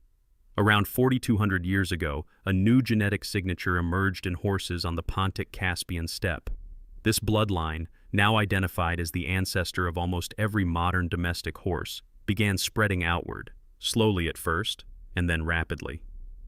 Within a few centuries, horses bearing this lineage replaced older local populations from Hungary to Mongolia. They didn't do it through wild interbreeding, they did it through humans, through breeding choices, through intentional selection, through a quiet reshuffling of animal ancestry that left behind regional variation in favor of one surprisingly versatile genotype. To be clear, these horses were not all genetically identical. There was still variation, size, temperament, coloration. But at the genetic core, they shared a mitochondrial and nuclear pattern that was unmistakable. The horses at Sintashta, at Andronovo, at Bactria and Margiana, they were riding and managing descendants of the same founding line. And this raises an awkward truth. Domestication does not automatically equal success. The Botai had domesticated horses earlier, around 5,500 years ago, and even consumed their milk. But those horses didn't become the ancestors of today's breeds. They faded. Their genome vanished. The horse that changed the world came later, and it came quietly. So why did this strain take hold? The answer, as usual, is more about humans than horses. The timing coincides with rising mobility on the steppe. Wagons, carts, and chariots were beginning to alter how people moved and organized themselves. Horses, managed and bred for endurance, could now be integrated into larger logistical systems. This wasn't just about speed. It was about reliability, about traversing uneven terrain, managing herds, connecting trade networks that would, in a few hundred years, become arteries of Bronze Age commerce and warfare. Horses weren't just ridden. They were hitched to carts. They pulled loads. They carried goods across what would become the Silk Roads long before silk was ever part of the equation. And this required consistency. It required an animal that didn't spook easily, didn't collapse from hunger, and didn't require lush grazing lands to survive. In other words, it required the horse that had just appeared on the steppes near the Volga. From there, the expansion was exponential. Within a century, that horse appeared in Anatolia, then in the Balkans, then in Central Asia. At Bactria, archaeologists uncovered horse burials that bore the same dental markers, the same build, the same genetic hallmarks. At sites in modern-day Turkmenistan and Uzbekistan, hoof bones matched the pattern. Bit wear, joint trauma, and even changes in tooth enamel hinted at dietary shifts under human care, all consistent with the new strain. The same horse, over and over again, across thousands of kilometers. But again, this wasn't instant. It wasn't a moment. It was a drift. There were still regions that retained local breeds, or refused horses altogether. Some cultures preferred donkeys or oxen. Others saw horses as symbols, not tools. And in many areas, wild horse populations continued to exist alongside the domestic ones, creating blurred lines between what was managed and what was simply tolerated. What made the difference wasn't genetics alone, it was cultural uptake. Some societies saw the potential early, others resisted. But by around 1500 BCE, the spread had become irreversible. This one lineage, shaped on the steppe, now formed the backbone of horse use from the Danube to the Hindu Kush. And yet, for all this rapid movement, the horse didn't immediately reshape the world, not in the way iron or agriculture or cities did. It took centuries for riding to become normalized, millennia for cavalry to dominate warfare. The full transformation, the one we now associate with empires and conquests, was still centuries away. What happened during this period was subtler. The horse became a bridge animal, a facilitator, a way to connect distant peoples, to manage larger territories, to push the edge of what humans could traverse in a single day. Roads did not exist yet, but riders did. And so, a network began to form, one not of stones or signs, but of hooves and memory. And here's the strange part. Even as the horse expanded its range, it didn't become dramatically larger or faster. Unlike dogs or cattle, which diversified rapidly under domestication, horses remained remarkably consistent. The average size of Bronze Age horses was still modest by modern standards, shorter, stockier, with a build suited for endurance, not power. They were not majestic chargers, they were humble transporters. But what they offered was more profound than strength. They offered motion. And motion, in the Bronze Age, was the difference between a village and a horizon. Some scholars argue this period marked the beginning of the first true equine diaspora. Others resist that term, preferring to see it as a genomic homogenization. Either way, the outcome was the same. By 1500 BCE, the old regional horse populations had mostly vanished. Their bones remain, but their bloodlines do not. This has implications not just for archaeology, but for how we understand human agency. The horse that changed everything did not do it alone. It was chosen, maintained, spread, managed. It was the result of thousands of small decisions by humans we will never meet, herders, traders, mothers, sons, who saw in this animal not just utility, but potential. And yet it is also a reminder that most revolutions begin quietly. The horse didn't arrive with fanfare. It arrived with footsteps, with tireless grazing, with the quiet trust built between rider and animal over long hours on cold plains. It didn't conquer the world. It carried those who did. And the haunting question is this: how many other quiet revolutions did we miss? How many times did an animal's genome change the course of history without ever meaning to? That bloodline still runs today, in every racehorse, every draft animal, every feral herd, and every saddle trail. It began on a plain near Belarus. It passed through mountains, deserts, grasslands, and memory. And it did not arrive with a bang. It arrived with a hoofprint. It's easy to forget, standing beside one, that a horse doesn't need you. Its body is stronger. Its instincts sharper. Its reflexes faster. One nervous twitch of its haunch, one panicked bolt of muscle and hooves, and your brittle little primate skeleton is dust on the ground. And yet something strange happened between 2000 and 1000 BCE. In pockets of Europe and Central Asia, in scattered settlements and burial grounds, we begin to find the traces, not just of horses, but of horse control. Not conquest, not riding in the modern sense, but control. A loop of rope, a carved fragment of bone, a strip of antler chewed smooth where it had once rested in a horse's mouth. The archaeology begins to whisper, we weren't just using horses, we were asking them. And the question was delicate, because horses, unlike oxen or donkeys, are not naturally submissive. Their social world is subtle, based on pressure, flight distance, mutual awareness. They flee first, ask later. So when early humans decided to put a rope around a horse's head and ask it to stop bolting, they had to invent a language that didn't exist yet. They had to build tools. But even more importantly, they had to build trust. What survives in the record are mostly fragments, but the fragments speak. Cheek pieces, often carved from antler or bone, are among the clearest signals we have of early tack technology. These were the earliest bits. And while the idea of a bit might seem simple, a piece of material placed in the horse's mouth to guide it, the implications are vast. Bits apply pressure, too much, and the horse resists. Too little, and it ignores. The earliest cheek pieces suggest a slow evolution in design. Early bits were probably stiff and uncomfortable, perhaps even cruel by modern standards. But they also reveal experimentation. Shapes vary. Some have ridges, others are polished smooth. Some show signs of repair suggesting long use, and a few are found in graves, next to horses, next to humans, like sacred tools buried for another life. Beyond the bits themselves, archaeologists began to notice patterns in wear. On some horse teeth, usually the lower premolars, there are notches or abrasions inconsistent with chewing. These marks match the placement of a bit. Not just any bit, but one made of hard material. The wear tends to be bilateral and symmetrical, indicating extended, repeated contact. It's not proof of riding, but it's proof of something else: handling, control, habituation. But what's more interesting is not what we found, but what we didn't. For centuries, people had assumed that once horses were domesticated, everything else happened at once: riding, chariots, warfare, cavalry. But that's not what the record says. What it shows is a long period of in-between. Between domestication and dominance, between capturing a horse and trusting it with your life. This in-between space is where human behavior becomes visible. To get a horse to tolerate a bit, you can't just shove it in. You need to acclimate. You need to touch the muzzle, to desensitize the lips, to expose the young horse to pressure in a way that doesn't trigger panic. Some researchers have speculated that early horse handlers must have developed something akin to modern behavioral conditioning.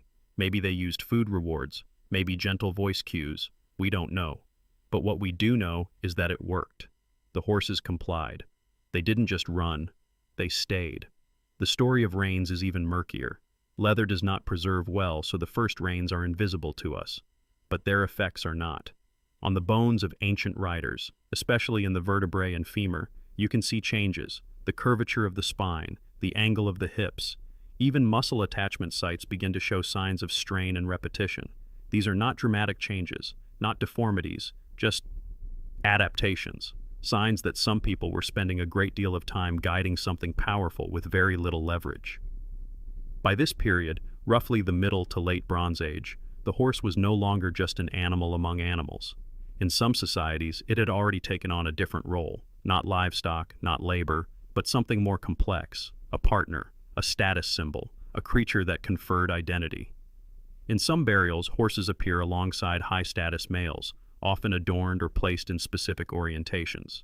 In a few, the bits are still present in the mouth, suggesting ceremonial preparation. This was no longer about use. This was about meaning. Still, we need to be careful not to over-romanticize. A bit of bone is not a contract. A tooth abrasion is not consent. But they are echoes. Echoes of a growing relationship that required invention, negotiation, and, above all, patience. Because the truth is, you cannot tame a horse the way you can pen a goat. A goat will climb, chew, and complain, but it will stay. A horse has the option of distance, of wind, of refusal.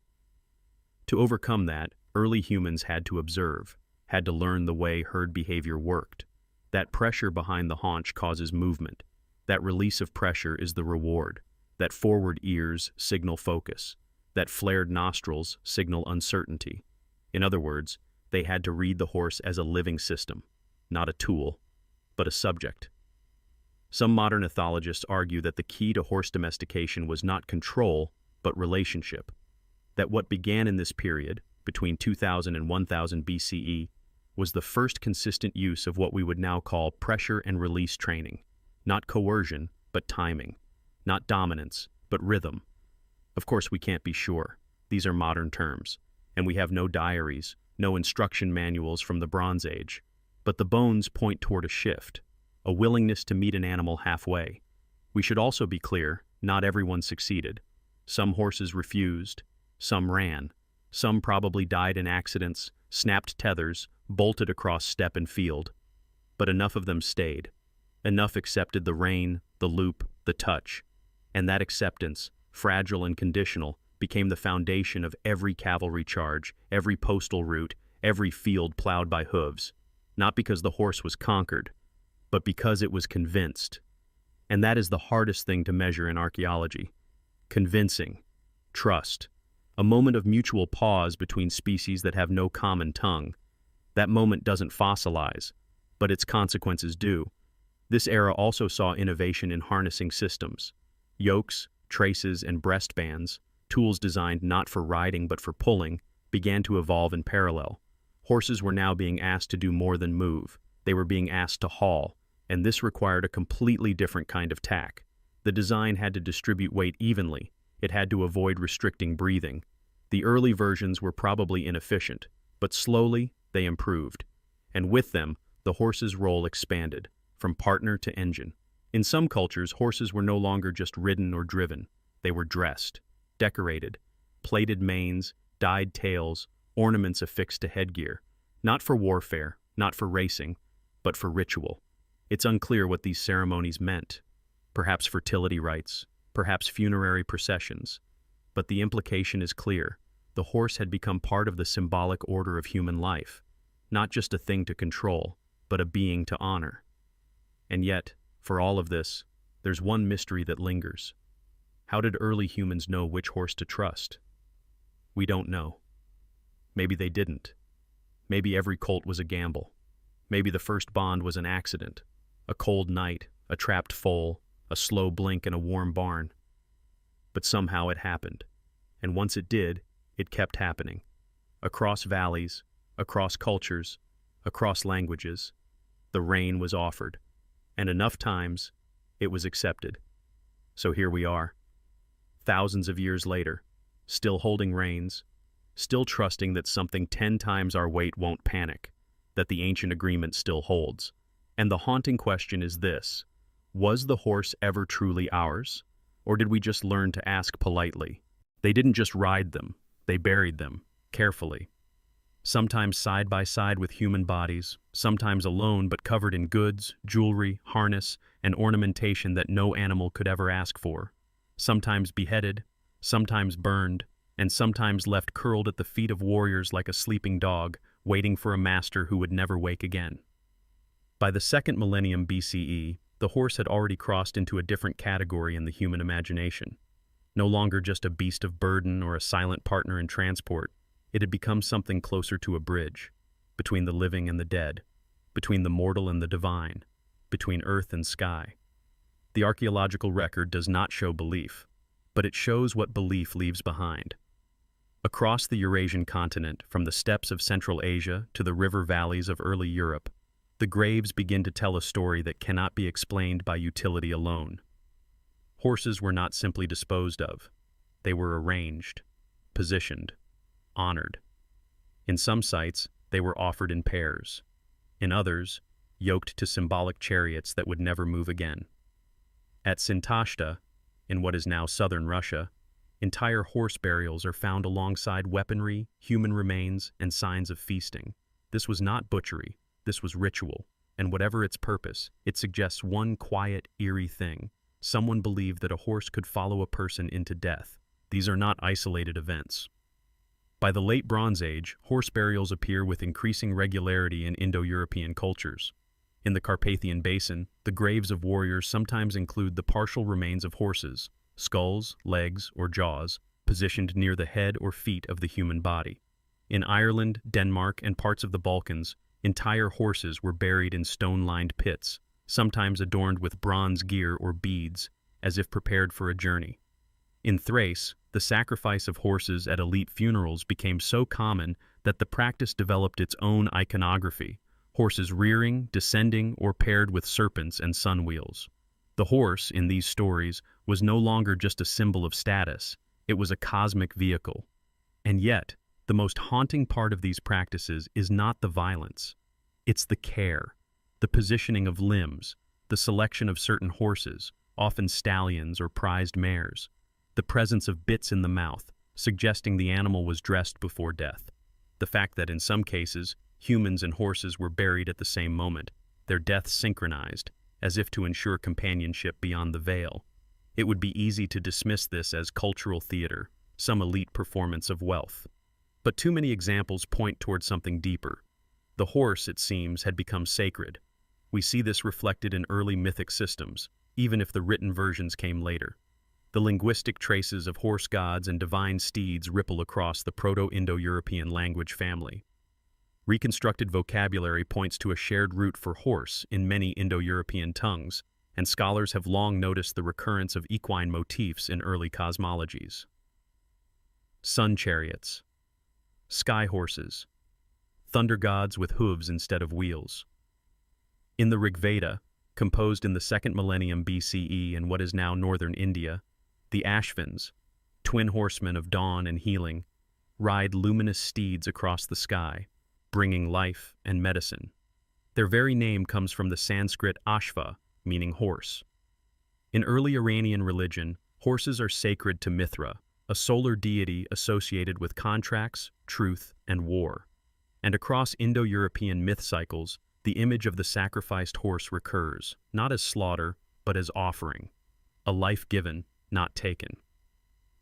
Perhaps the most unsettling echo of this tradition comes from the ritual of horse sacrifice found among early Indo-Aryan and Indo-Iranian peoples. In the Ashvamedha, an ancient royal ceremony described in later Vedic texts but rooted in much older oral traditions, a stallion was released to wander freely for a year. Its movement determined the king's divine right to rule the land it crossed. At the end of the year, the stallion was ritually slain and offered to the gods, its flesh divided in symbolic portions. This wasn't about meat, this was theology. The horse stood in for sovereignty, fertility, the cosmos itself. And the act of killing it, at the height of its strength surrounded by priests, was a way of renewing the world. We should be careful not to project too much backward. The Vedic texts were written centuries after the events they claim to describe. But archaeological parallels across Eurasia lend credence to the idea that horse sacrifice was not rare. In the Ukraine, a Bronze Age kurgan yielded a burial with 6 horses arranged in a semicircle around a chariot, their skulls facing inward. In Kazakhstan, at the site of Beryl, permafrost-preserved horses were buried alongside elite humans, their tacks still brightly colored with ochre and gold. And in northern Germany, Iron Age bog sacrifices include horse remains placed in watery graves, perhaps as offerings to deities of the underworld or the harvest. Why horses? Why not cattle or goats or pigs, animals that were far more common, far easier to raise, and far less dangerous? The answer may lie in the nature of the horse itself, its power, its mystery, its partnership. Unlike cows or sheep, horses are mobile. They extend human reach. They change speed, scale, and perception. To offer a horse was to offer mobility. To sacrifice a horse was to halt time. There's also the deep emotional bond. Even today, people describe horses as knowing, wise, empathetic. While modern science avoids those terms, studies in equine cognition confirm that horses recognize human faces, remember voices, and respond to emotional cues. We don't know how Bronze Age handlers saw this, but if they did, as seems likely, then the sacrifice of a horse may have been the most intimate kind of loss. Some burials hint at this relationship. A young man laid with a single mare, her legs folded neatly, her head resting near his chest. Or in another, an elderly human buried with a stallion whose teeth show signs of age, care, and long service. These are not utility animals, these are remembered companions. And then there's the dreamlike imagery. In early rock art and pottery, the horse appears not just as a means of travel or war, but as a figure of passage, horses with wings, horses pulling suns, horses leaping over rivers of death. At the site of Uffington in southern England, a giant chalk horse carved into the hillside dates back to the early Iron Age. Its lines are abstract, its form stylized, almost alien, but its message is clear. This animal mattered, not as food, not as tool, as something closer to spirit. There is a strange humility in all this. For all their power over horses, breeding them, training them, riding them, ancient humans still seemed to approach the animal with reverence, with awe. The hoof was not just a footprint, it was a symbol, a trace of something that moved between worlds. Today, most of these meanings are lost. The rituals have faded, the myths have been rewritten, but the graves remain, silent, careful, deliberate, bones arranged with love or fear or both. And every time a new burial is uncovered, the same question arises. What did they see when they looked into a horse's eyes? Not just strength, not just silence, but something else, something that could carry them into battle, into ceremony, into the next life, and maybe, just maybe, back again. What makes something unstoppable? Not just strong, not just fast, but enduring, able to run for hours, to outlast heat, slope, wind, and time itself, to never stop moving until something breaks, and that something is usually not the horse. Of all the mammals that walk or gallop this planet, few have pushed the limits of endurance the way horses have. And for decades, we thought we understood why. Muscle distribution, lung capacity, heart mass. But recent genetic research has pointed to something deeper, a molecular anomaly buried inside the horse's genome. A mutation that rewrote the rules of oxygen and made the horse the closest thing nature has ever engineered to a biological marathoner. The secret, it turns out, may lie in a single point of failure, one that, in most mammals, is a dead end. In genetic terms, it's called a stop codon. Normally, when cellular machinery reads an mRNA strand, it interprets these codons like punctuation marks. 3 nucleotide signals that say, "Stop here. The protein is done. Shut it down." But in horses, something strange happens. certain proteins keep reading right past that signal, as if the horse's ribosomes ignore the stop sign, roll down the genetic highway, and keep building longer, more complex proteins that should not exist, but do. It's called stop codon read-through, and in most animals, it's rare. In horses, it's unusually common, especially in muscle-related genes. This isn't just a quirky molecular error. The proteins built through read-through extend the function of enzymes, modify metabolic response, and may play a role in how equine tissues recycle energy during long aerobic exertion. In other words, these mutant proteins make it possible for the horse to burn fuel cleaner, last longer, and keep galloping long after most mammals would collapse. And it's not just about fuel, it's also about damage control. Enter the KEEP1 NRF2 pathway, a cellular system most people will never hear about, but one that may separate the horse from almost every other land mammal. The KEEP1 NRF2 loop is a kind of molecular thermostat. It monitors oxidative stress, the damaging byproduct of respiration and hard work, and turns on cellular defenses when needed. Think of NRF2 as a firefighter gene. It patrols the cell looking for sparks, and when those sparks start burning, it launches an antioxidant response, detoxifying enzymes, damage repair, protein shields, all triggered in seconds before the damage can spread. In most mammals, KEEP1 regulates NRF2 tightly, suppressing it until absolutely necessary. But in horses, researchers discovered something unusual. The suppression is weaker. NRF2 activity is elevated even under mild stress, which means that during exercise, even intense, prolonged aerobic effort, the horse is already prepared for the cellular chaos. It doesn't wait for damage, it prevents it. This elevated baseline defense, combined with stop codon read-through and a host of other metabolic tweaks, creates a physiological profile that is not just fit. It is relentlessly sustainable. Consider this. A trained horse can maintain speeds of over 30 kilometers per hour for several hours without collapse. Not sprint. Sustain. In endurance races, Arabians and other high-performance breeds complete 100-kilometer courses with heart rates that normalize within 10 minutes of stopping. Their blood lactate stays low. Their oxygen saturation remains high. Their muscular damage compared to humans or dogs under the same strain is minimal. And their recovery rate? Measured in minutes, not days. But this isn't just about performance, it's about evolution. These traits didn't appear overnight. They were forged in open grasslands over millions of years, shaped by predators, migration, and scarcity.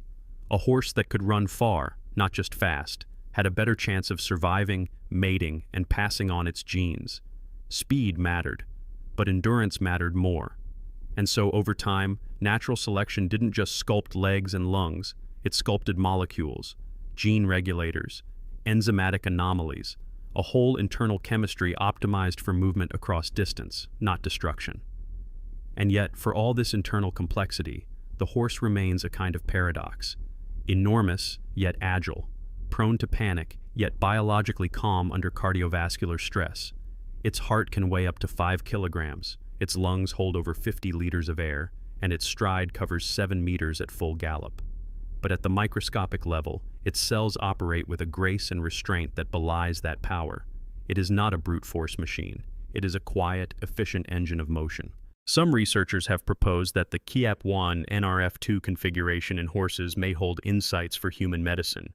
Understanding how horses mitigate oxidative damage might offer clues for treating neurodegeneration, aging, and inflammation in other mammals.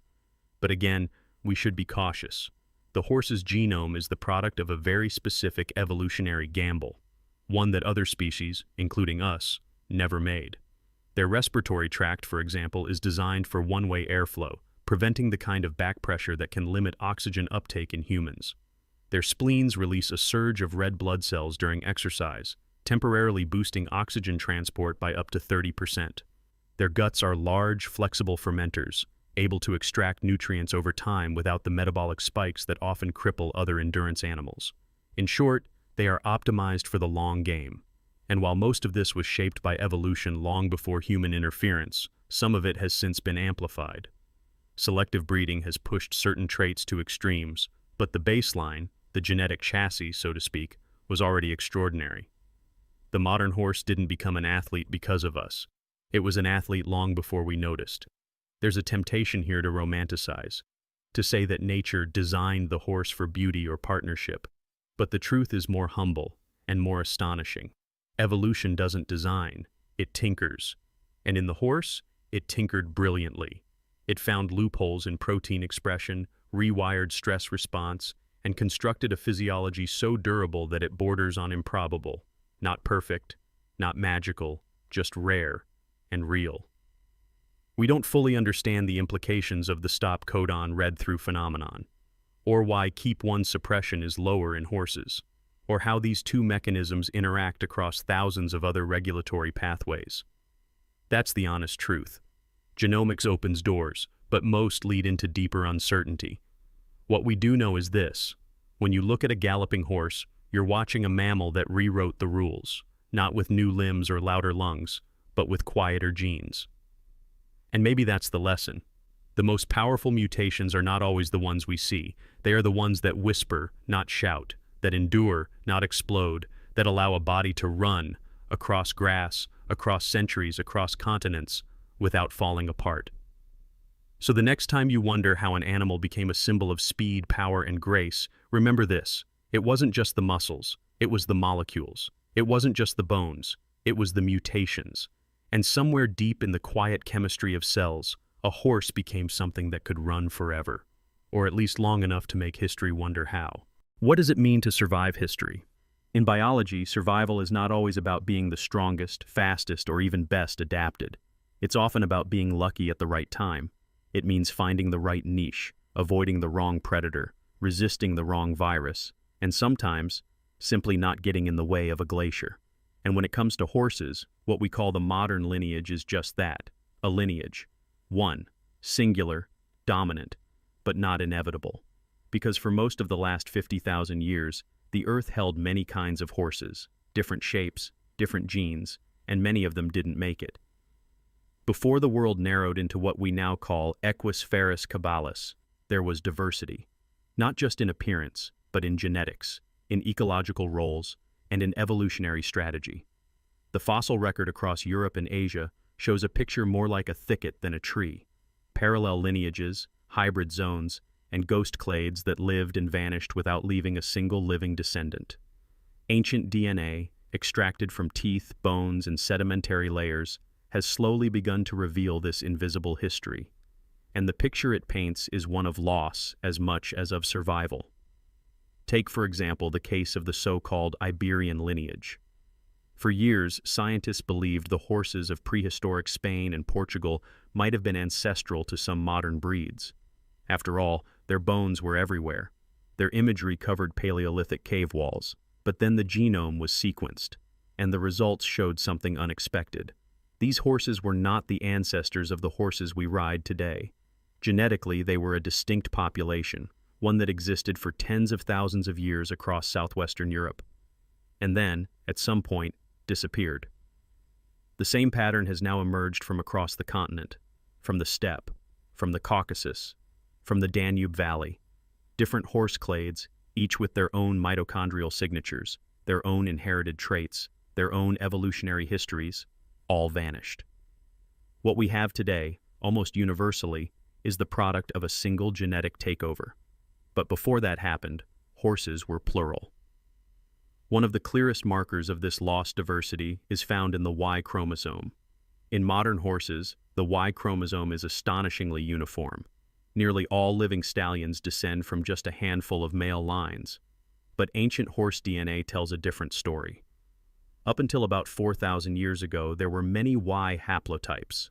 Variation was the norm. Stallions passed down diverse genetic information that is now extinct.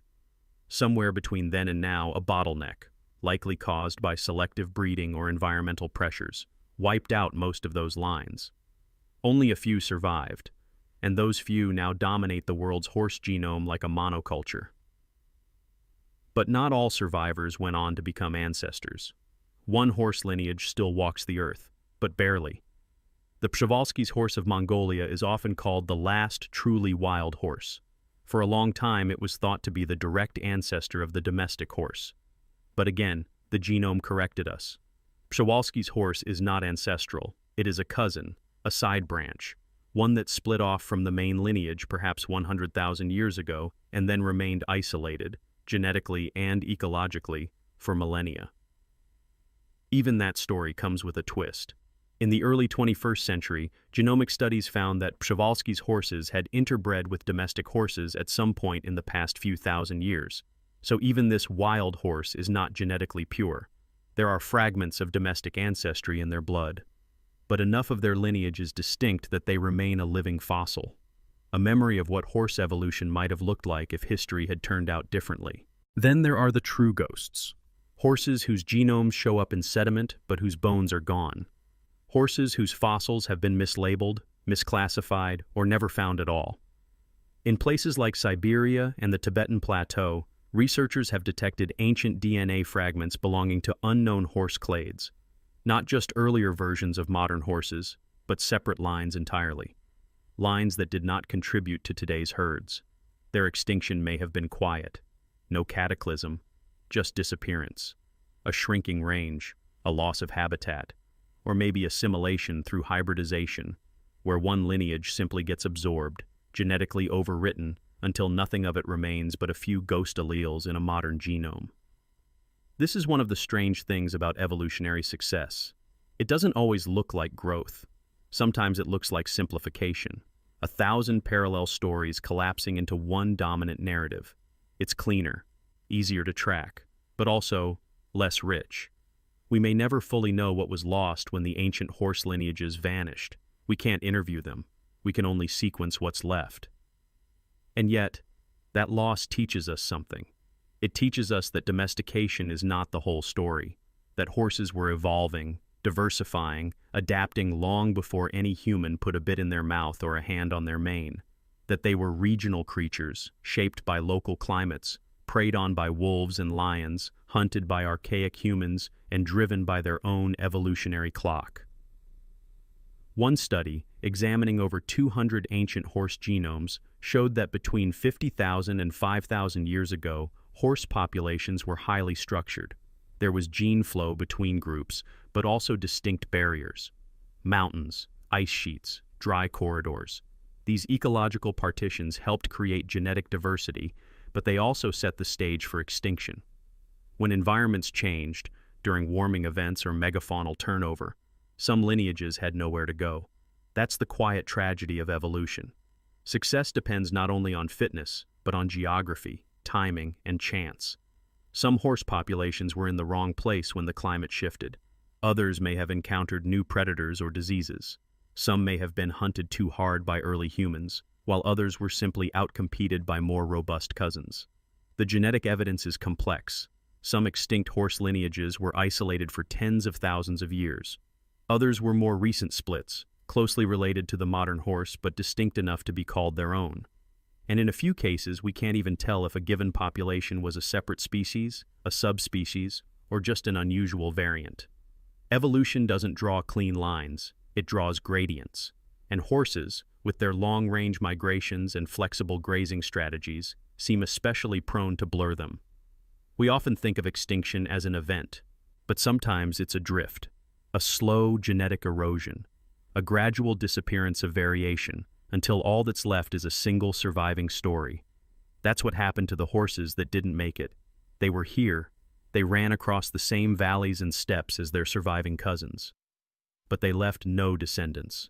Their story is now told only in fragments, in a bone, in a tooth, in a broken strand of DNA lifted from the soil of a Siberian cave. And yet, they mattered. Each lost lineage was a different answer to the question, how do you survive as a grazing mammal in a changing world? Some answered with thick coats, some with larger hooves, some with different gut flora or strange behavioral quirks. None of them were wrong, they just didn't make it to the present. So what does that mean for us? For how we see horses today? Maybe it means that what we call the horse is not a single creature, but a survivor of many experiments. That the animal we know is built not just from muscle and speed, but from silence, from absence, from all the cousins that came before and didn't make it. And maybe that's worth remembering the next time we look at a herd of modern horses and assume their dominance was inevitable. Because if history had leaned just a little to one side, the horses we know might not exist, and in their place, we'd be telling the story of someone else, a ghost, a runner whose bones lie buried and whose name we'll never know. What if survival isn't about being the best, just the last one left to tell the story? What if the extinction story isn't the full story? For over a century, textbooks and natural history museums have told a clear tale. Horses evolved in North America, migrated to Eurasia over the Bering Land Bridge, and then went extinct in their homeland at the end of the Ice Age, around 10,000 years ago. They only returned, the story goes, in the wake of Spanish explorers after 1492, reintroduced as part of colonial conquest. But what if that neat narrative has a few missing bones? The idea that horses went extinct in the Americas is supported by a significant body of paleontological evidence. Fossils of ancient North American horses vanish from the record shortly after the late Pleistocene, along with mammoths, giant ground sloths, and other megafauna. But the silence that followed has always been suspiciously total. For a continent that had hosted a vast range of horse species for millions of years, the idea that not a single lineage, not a single straggler or refuge population survived into the Holocene, the epoch we live in now, raises uncomfortable questions. And in the last 2 decades, those questions have only deepened. In 2023, a landmark study published in Science upended the traditional timeline. By analyzing horse remains from indigenous sites across the western United States, researchers found clear signs of horse presence before widespread Spanish colonization. Radiocarbon dating, isotopic signatures of maize-fed diets, bridle wear on teeth, and the genetic sequencing of bones, all pointed to a different story. One in which native peoples not only encountered horses earlier than expected, but may have already integrated them into trade, lifeways, and cultural memory before any sustained European presence. More striking still, these findings aligned with long-standing oral histories. Among the Lakota, Comanche, Nez Perce, and many other indigenous nations, stories speak of the horse not as a sudden arrival, but as a being that was always known. Some stories tell of the horse as a relative who returned. Others never acknowledged its disappearance. And unlike European archival records, these oral traditions span time not by date but by event, anchoring memory to landscape, migration, and ceremony. Dismissing these narratives because they don't fit a colonial timeline is not just methodologically suspect, it's a failure of imagination. But if horses never fully disappeared, how did they remain invisible to science for so long? Part of the problem lies in what paleontologists call the fossil gap.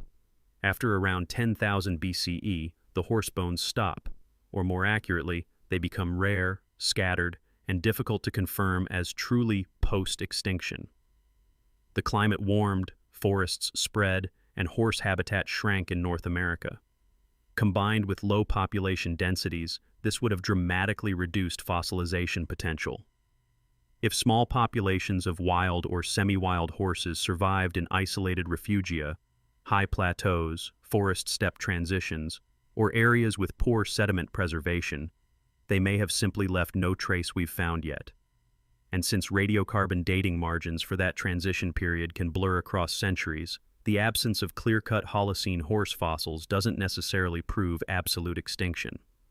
Meanwhile, early European accounts of horses among indigenous nations are not as clean-cut as we might think. While many Spanish chroniclers describe introducing horses to the Americas, others were surprised to find native groups already skilled in riding and breeding by the mid-16th century. There are gaps here, decades where horses seem to appear too suddenly, spreading too fast across vast trade networks to be solely explained by escapee populations from Spanish missions. Horses were being shared, gifted, and moved long before military use or colonial records caught up. This rapid diffusion points to something deeper than just adoption. It suggests a kind of refamiliarization, as if the horse filled a memory slot that had never quite been erased. But memory isn't evidence, and neither is conjecture. So what is the hard evidence that might support pre-Columbian horse survival? One intriguing line comes from the Montana and Wyoming regions, where horse remains dated to around the early 2nd millennium CE have recently been reevaluated.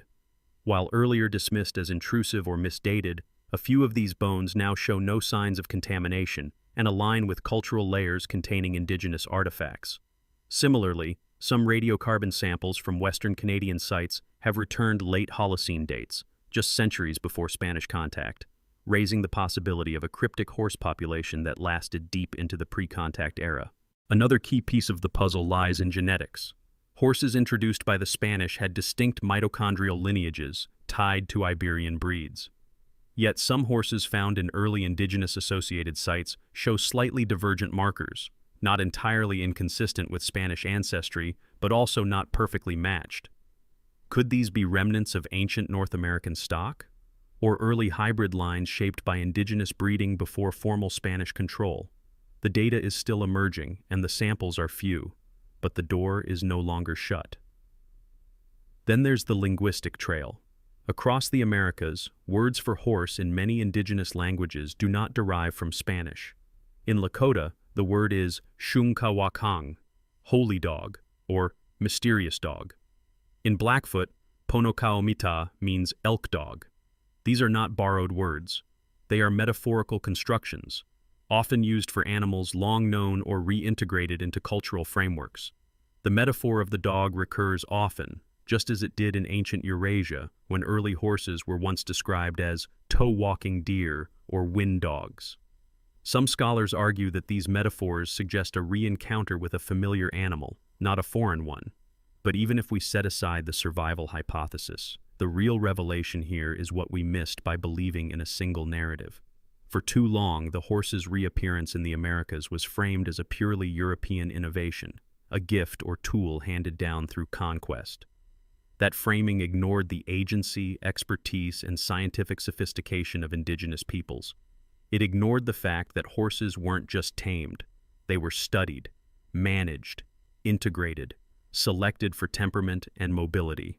In some regions, oral histories suggest that indigenous horse breeders had already developed distinct local lines by the mid-17th century, well before colonial governments recognized or recorded them. And that brings us to a deeper point. Even if horses did go extinct in the Americas, and even if they were reintroduced by colonial powers, the knowledge systems that shaped their resurgence were not European. They were indigenous. The fact that horses became sacred, strategic, and central to so many native cultures in so little time speaks not to sudden novelty, but to cultural continuity, to deep memory, to an ability to learn, adapt, and remember faster than a colonial archive could ever admit. So, did horses go extinct in the Americas? Probably. But did they stay extinct in the way we thought? That answer is no longer so sure. And maybe that uncertainty is what matters most, because behind that uncertainty lies something larger, a call to rewrite how we treat memory, evidence, and knowledge, a call to listen across disciplines and traditions. Paleontology has its bones, genetics has its sequences, oral tradition has its metaphors. When they point in the same direction, we should probably stop insisting they don't.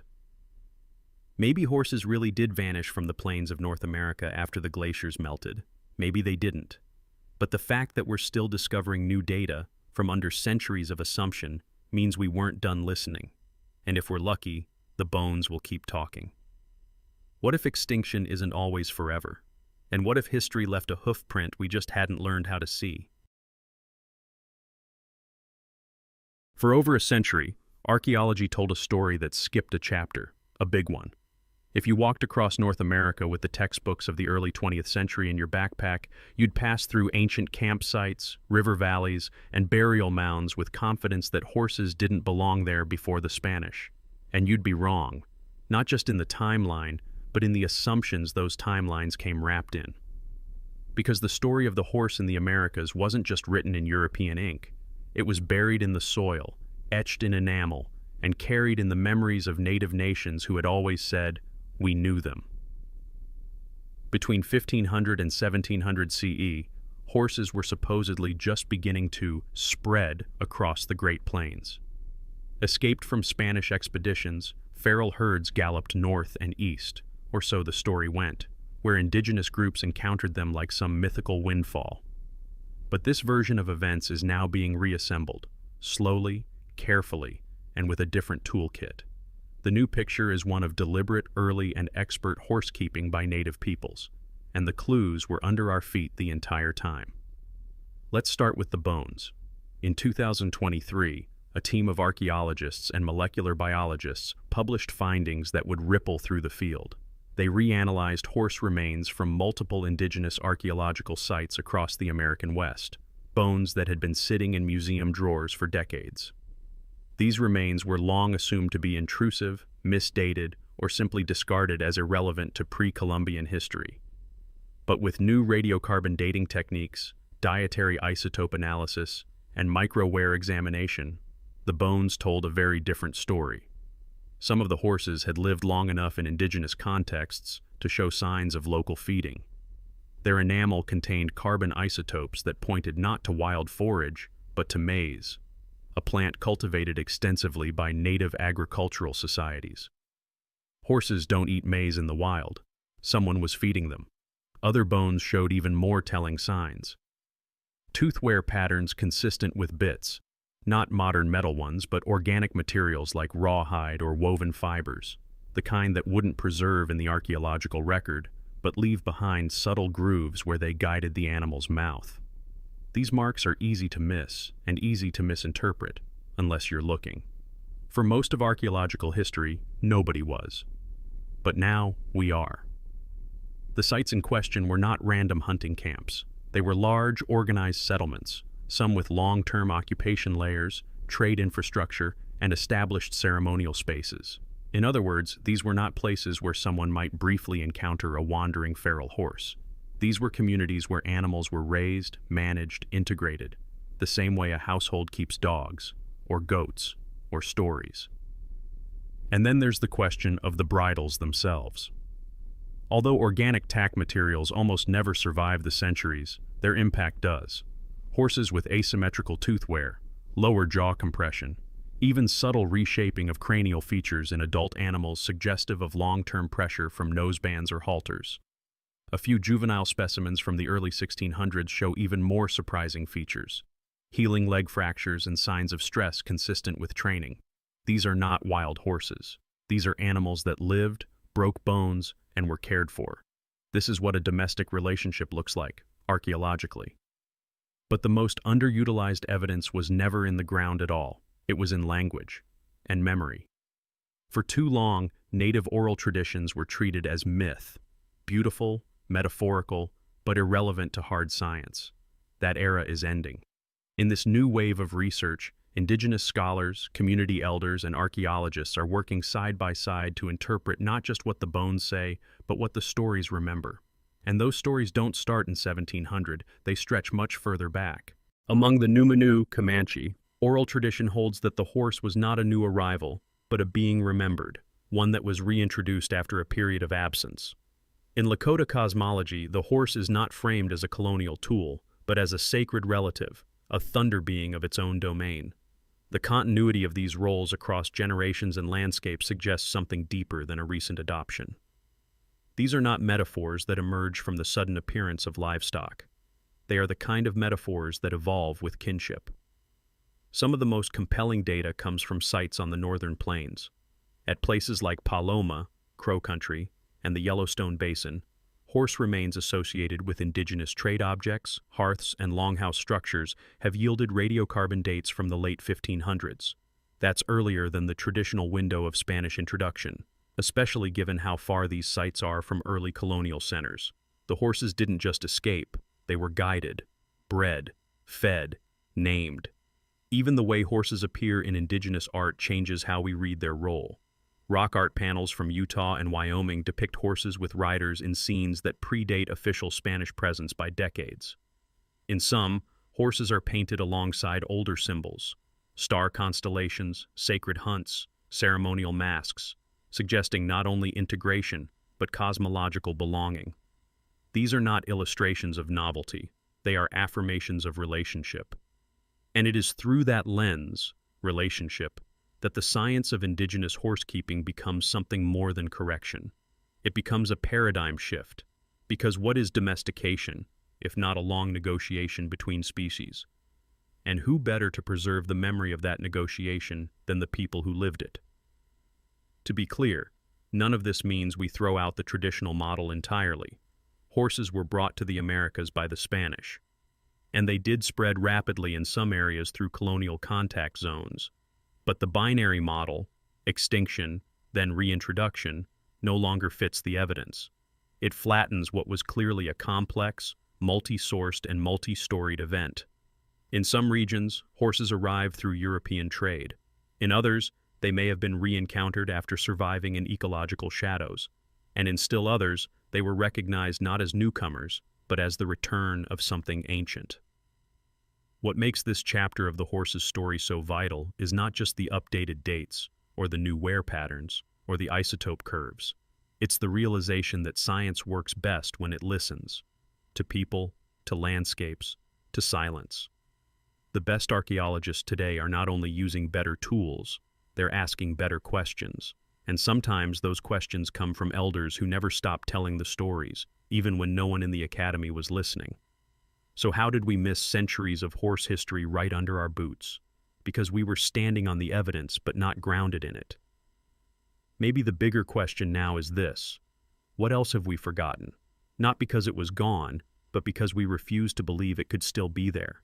Some horses didn't gallop into legend. They didn't trample into battle songs or stamp their hooves onto the spines of empires. They served, carried, bled, and then quietly vanished.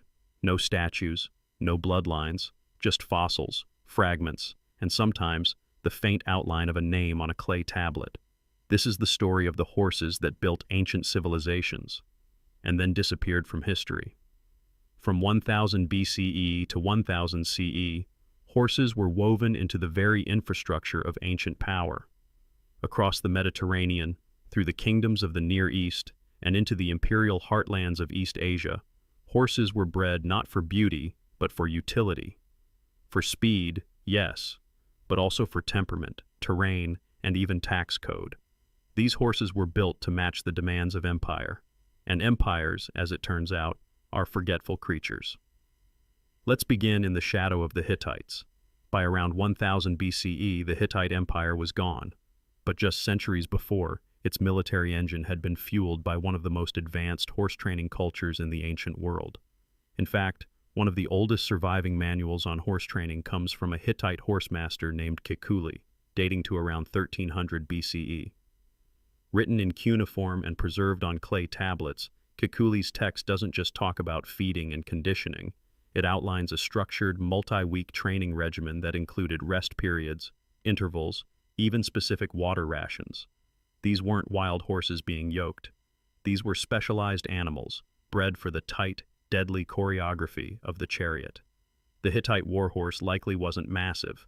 Archaeological remains suggest something closer to 13 or 14 hands, shorter than many modern horses, but agile, fast, and extremely responsive. These breeds were optimized for the rigors of chariotry across Anatolian terrain, but after the fall of the Hittites, these bloodlines dispersed, absorbed into neighboring cultures or bred out entirely. We don't have a modern descendant. No museum keeps their tack. Their legacy lives only in the architecture of texts and teeth. Eastward, the Persian empires bred their own equine specialists. The Achaemenids, from around 500 BCE, oversaw a vast postal relay system that stretched over 1,500 miles. The Royal Road, as Herodotus called it, allowed mounted couriers to traverse the empire with astonishing speed. But they didn't do it on generic horses. These were likely Nicean horses, a now extinct breed that once roamed the Zagros Mountains.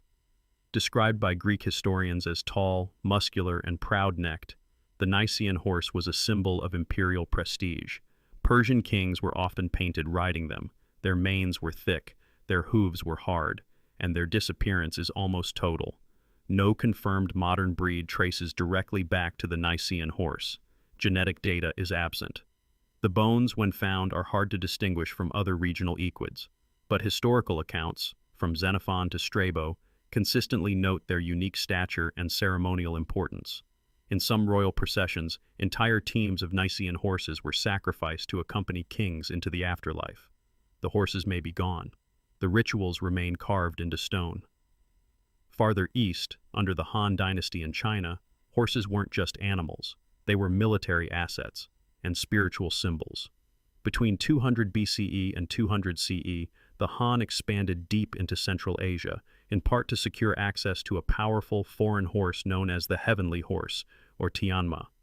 These animals, likely descended from the Fergana Valley stock, were celebrated for their endurance and the strange belief that they sweated blood.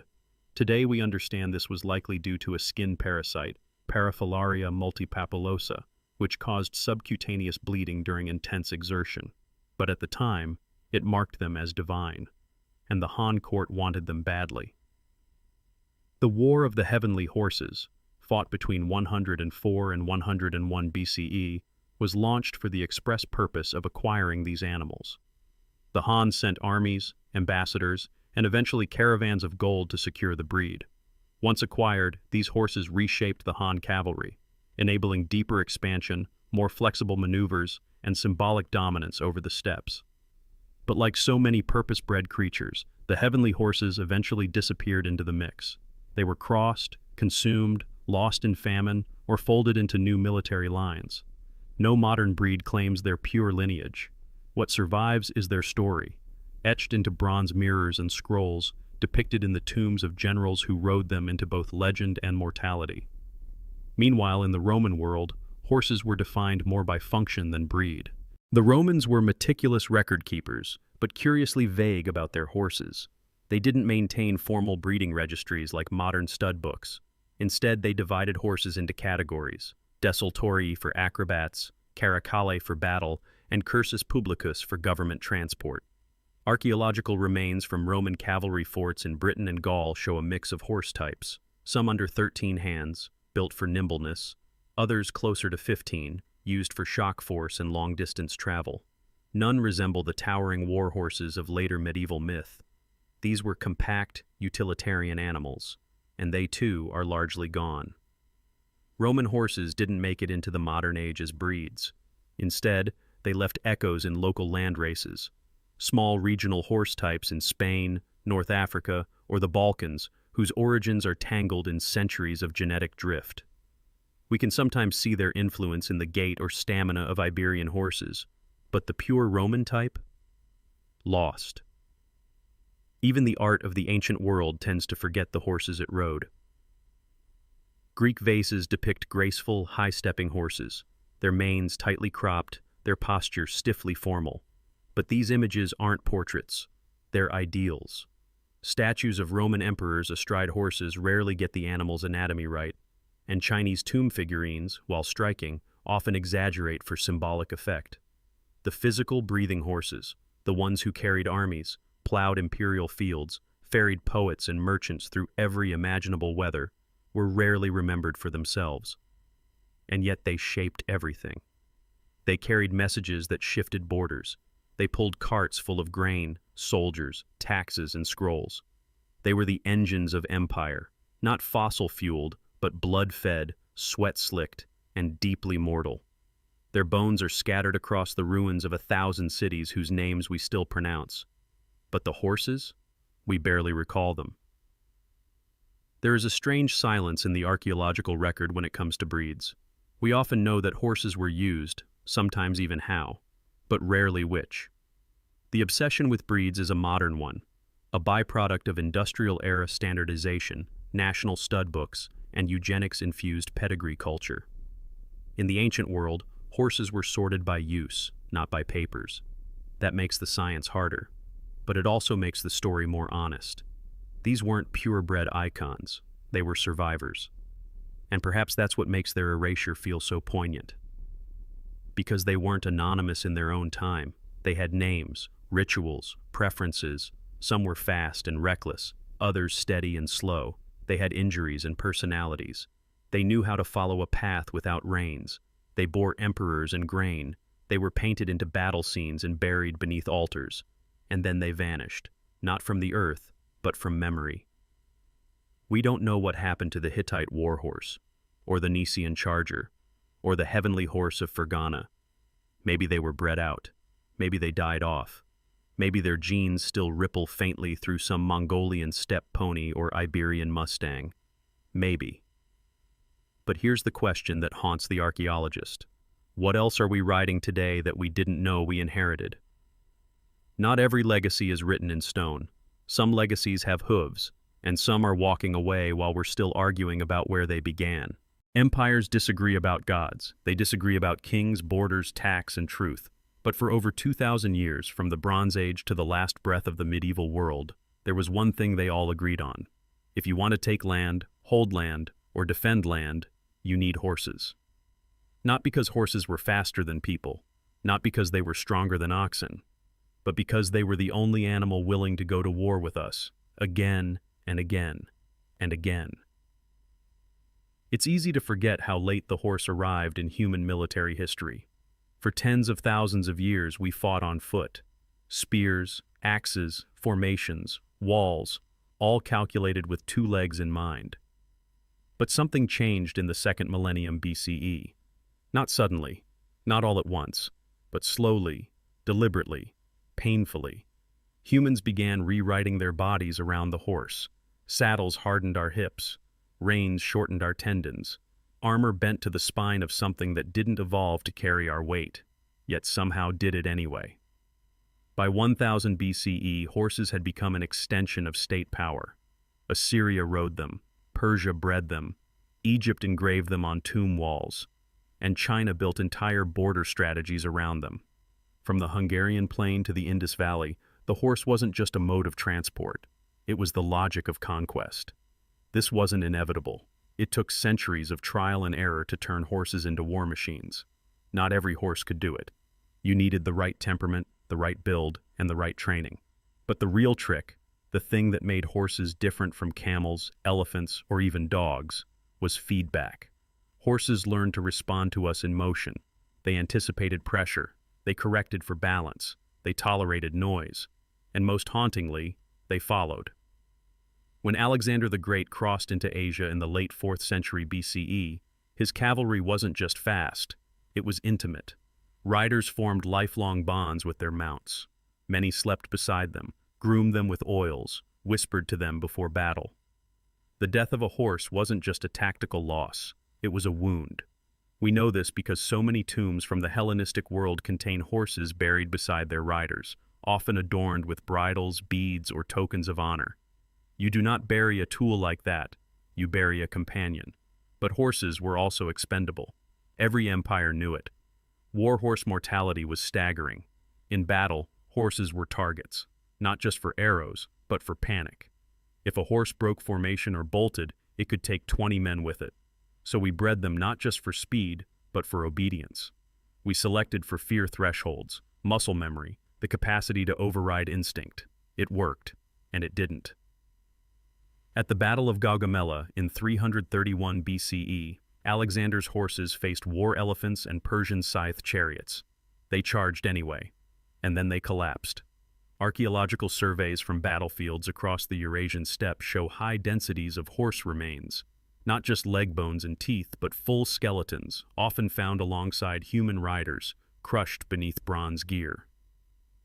By the time the Roman legions swept across Europe, horse warfare had splintered into castes: light cavalry for speed, heavy cavalry for shock, courier horses for intelligence, supply horses for siege. There was no single war horse. There were dozens, each designed for a specific terrain, tactic, and tempo. And with every generation, the human body adapted. Saddles became more sophisticated. Bits evolved from rope to metal. Training manuals appeared. Riding, once a strange and rare skill, became a martial rite of passage. In China, during the Warring States period and into the Han Dynasty, cavalry strategy was studied with mathematical precision. Horse armor appeared. So did tack with decorative flourishes, not for show, but to signal rank, wealth, and divine favor. Some horses were literally treated as gods. The blood-sweating Fergana horses, acquired by the Han in the 2nd century BCE, were honored with ritual, protected by law, and bred under imperial supervision. War was not just fought with horses. It was shaped by the belief in their transcendence. And yet, war broke them.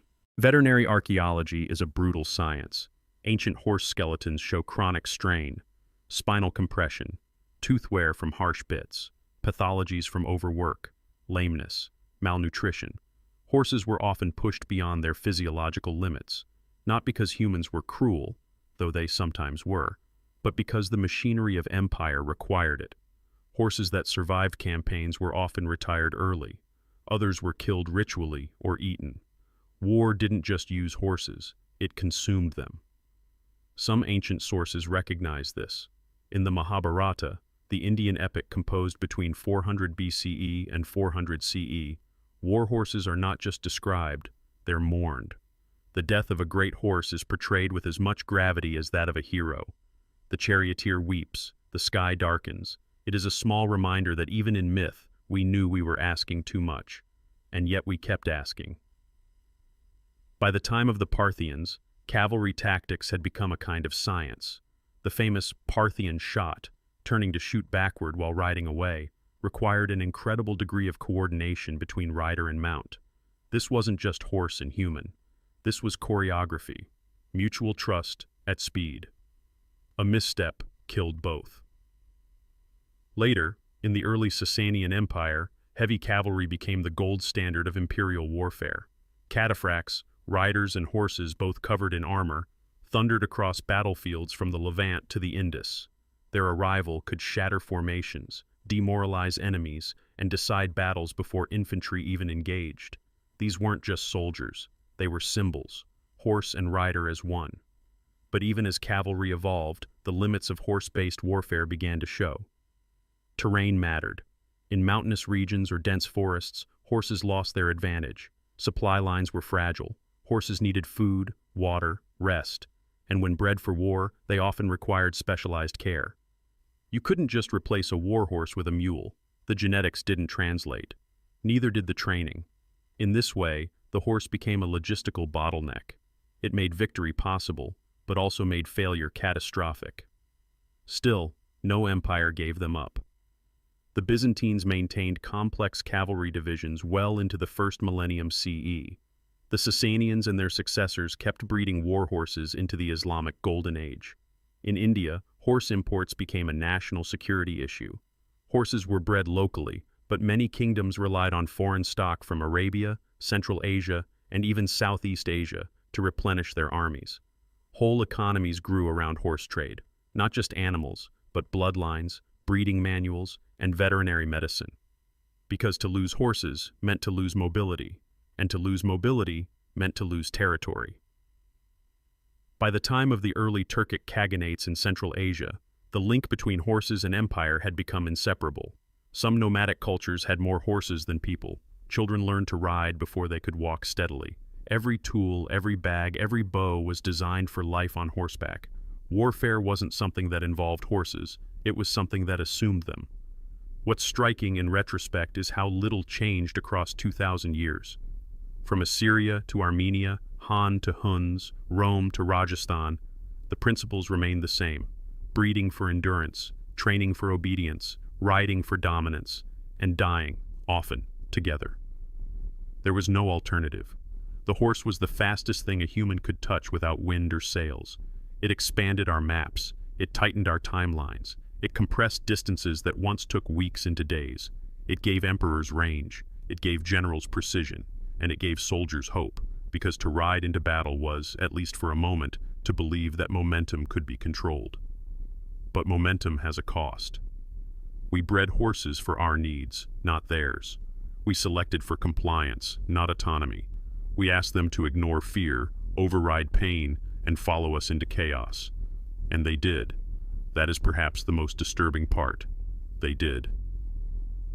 So here we are, 2,500 years later, still trying to decide what it means. Was the horse a tool, a partner, a prisoner, or something stranger, an animal whose destiny was rewritten by proximity to our violence? Here's the haunting question. If war had never existed, would we still have domesticated the horse? Or did war not just shape how we used them, but why we kept them in the first place? No one set out to replace the horse. There was no plan, no single moment of rejection, no dramatic speech declaring the hoof obsolete. For tens of thousands of years, the horse had carried us, fed us, and fought alongside us. In many cultures, it was not even considered separate from the human condition. It was a companion, a machine of muscle and intuition, an extension of our will made real in flesh and speed. But beginning around the year 1500, the world began to change in subtle and irreversible ways. New continents were being reached, global trade was emerging, and the ways we moved goods, power, and ideas were being reshaped by forces beyond any one animal's control. This is the story of how the most essential creature in human history began to vanish, not with a scream or a slaughter, but with the slow grind of metal gears and the soft shuffle of boots on cobblestone. It is the story of how a living engine was quietly outpaced by its own utility. And like all extinction stories, it begins with a simple question we rarely ask in time. What do we lose when we stop needing something that once defined us? By the year 1500, horses had reached almost every habitable corner of the world, or rather, been brought there. Following their reintroduction to the Americas, they had multiplied into wild herds and become entangled in the lifeways of dozens of indigenous cultures. In Europe, they remained the primary engines of both agriculture and warfare. In Asia and the Middle East, they linked empires, hauled caravans, and served in mounted archery traditions that still traced their lineage to Bronze Age riders. In West Africa and parts of the Sahel, horses played spiritual and social roles alongside their tactical ones. And yet, for all their ubiquity, a new anxiety was emerging in the background. Humanity was inventing faster ways to do everything, and horses, for all their elegance, were beginning to fall behind. Not in value yet, but in speed, in cost, in scale. One of the first pressures to shift horse utility came from sea trade. With the rise of transoceanic navigation between the 16th and 17th centuries, bulk goods that had once relied on massive caravans of pack animals could now be moved by ship at lower cost and greater speed. A single Portuguese carrack could carry hundreds of tons of material across the Atlantic or Indian Oceans. Meanwhile, it still took dozens of horses, oxen, and human porters to traverse the same distance by land. The economics of weight were shifting. Horses were still useful for moving people quickly, but less so for moving goods. And where horses remained vital, such as in early mining operations, even there the pressures of industrial scaling were beginning to show. By the 18th century, another slow erosion had begun.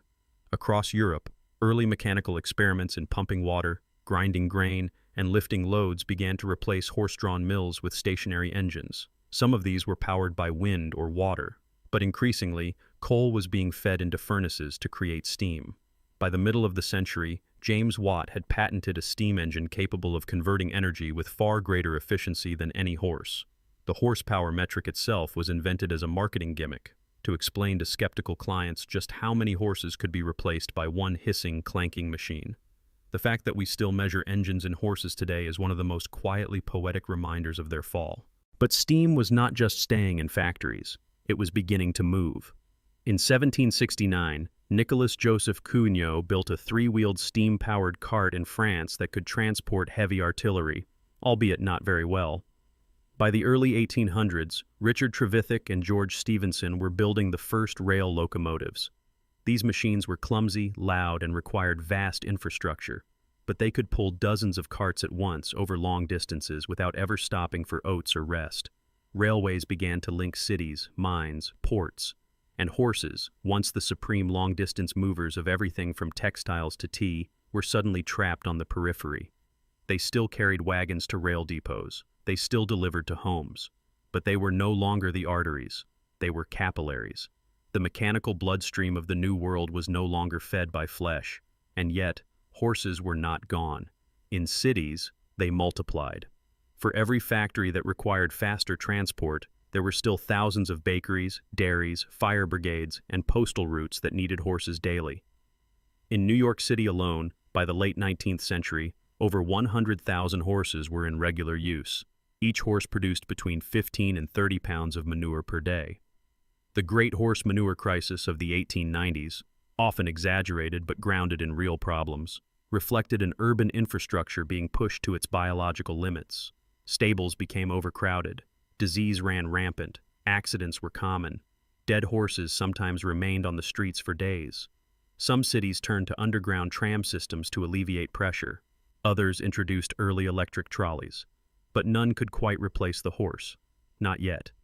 In rural areas, horses remained essential for plowing, hauling, and herding. But even there, change was coming.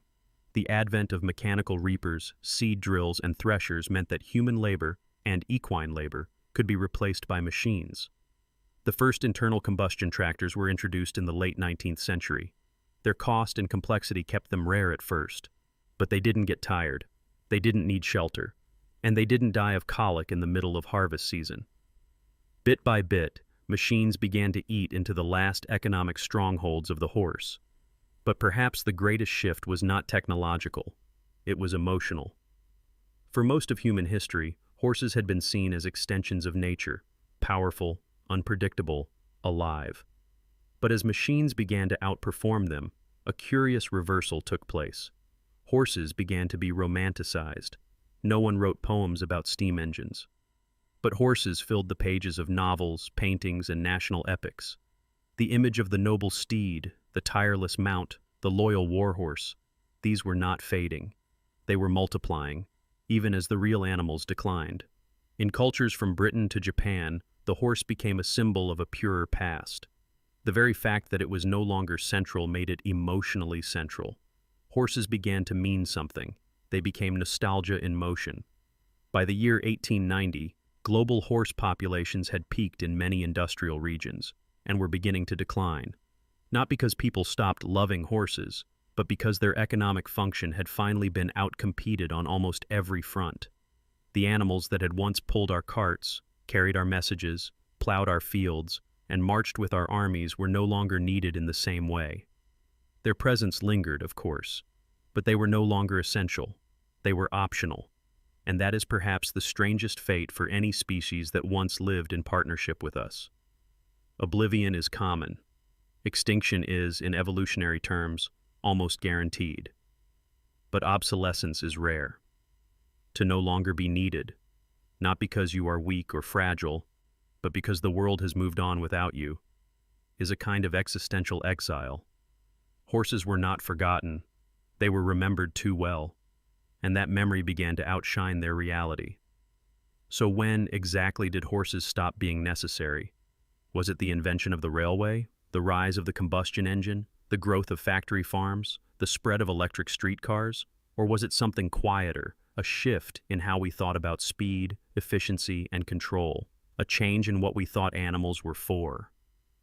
Perhaps the haunting question is not when we stopped needing them, but whether we ever really deserved what they gave us, and what it means now to look back at a hoofprint in history and realize it is fading, not into the dust, but into the dream of what we once were when we still moved through the world at the speed of trust. You can still find them in places where history doesn't feel finished, in grasslands that remember thunder, in the shadow of pine forests where trails bend around old water. You'll hear them not so much as hooves, but as a kind of echo of what it once meant to live beside something faster than yourself. They are no longer necessary, and that is perhaps the most unnatural part of all, because for nearly 6,000 years, the horse was not a pet, nor a decoration, nor a sport. It was infrastructure. It was communication. It was the only creature humans trusted to carry our bodies, our war gods, our mail, our memory. And then we stopped, not all at once, but fast enough to leave a silence in our cultural landscape that has not quite settled. The last 200 years have been called the age of steam, of oil, of electricity, of silicon. But none of those epochs started clean. They had to trample over something that came before. And beneath them all, buried under wires and asphalt and glass, are hoofprints. The year 1900 did not begin without horses. On the contrary, there were more horses on the planet in the early 20th century than ever before. Historians estimate more than 120 million lived globally by 1915. Cities were still powered by them. Entire armies still relied on them. Postal systems, farming, policing, fire brigades, all still operated at the speed of a hoofbeat. And yet, by the end of the same century, that number had dropped by more than half. In some countries, horses became almost invisible, a romantic anachronism used only in reenactments, therapy, or wealth display. In others, they were relegated to tourist economies or ceremonial functions, and in still others, they disappeared entirely. This is not a story of sudden extinction. It is stranger than that. The horse is still here. It just no longer has a job. What we now call the Anthropocene, the human-dominated epic of Earth's history, began quietly with machines that were not faster but more obedient. The early 20th century saw the slow rise of combustion engines, electric trams, and later diesel-fueled tractors. These machines were expensive, high maintenance, and often slower than horses on bad roads. But they had one advantage no animal could match: they didn't think. Horses required care, food, rest, and a degree of emotional negotiation that many societies began to see as a cost. One does not need to teach a motor to trust you. It does not bolt at loud noises or break its leg on a muddy road. And so, the decline of the horse was not about speed, it was about control. We invented something more reliable, not more alive. As industries scaled and cities grew denser, the presence of horses, once normal, became inconvenient. They produced waste in volumes modern sanitation systems weren't designed for. Their upkeep became impractical in urban environments where land was scarce. By the 1920s and 30s, even in countries where horses had been indispensable, they began to disappear from urban life. Agricultural mechanization followed. In Europe and North America, tractors outpaced horses in the fields within decades. And with this shift came a subtle psychological break. For the first time in recorded history, large populations of humans were growing up without any physical or emotional relationship to equines. The animal that had once defined nobility, mythology, economy, and war became, for many, a historical footnote. But even as their practical value diminished, something unexpected began to happen. The horse refused to vanish from the human imagination. In fact, in some ways it became more powerful, not as a tool, but as a symbol. In literature, in advertising, in cinema, and even in politics, horses became shorthand for freedom, power, natural beauty, and heroic struggle. Entire cultural mythologies were restructured around the horse's absence, turning it into a ghost that still haunts our identity. From cowboy epics to wartime paintings, from children's books to royal pageantry, the horse became less of a reality and more of a projection. A kind of noble memory we couldn't let go of, even after replacing every functional part of its existence. This symbolic persistence is not just emotional, it is biological. The 21st century has seen a quiet but determined effort to preserve horse genetics in ways that echo conservation biology. Cryogenic sperm banks, gene sequencing projects, and global breed registries are now part of a subtle campaign to keep equine diversity from collapsing entirely. Not because we need them, but because we might someday wish we had them. Some researchers argue this is less about nostalgia and more about resilience. In an age of climate instability, food insecurity, and ecological collapse, horses, unlike machines, can reproduce. They can adapt. They do not require fossil fuels. And they remember how to live in landscapes humans might one day forget how to survive in. And then there is the question of memory. Horses, as individuals, form bonds. They recognize human faces. They hold grudges. They mourn.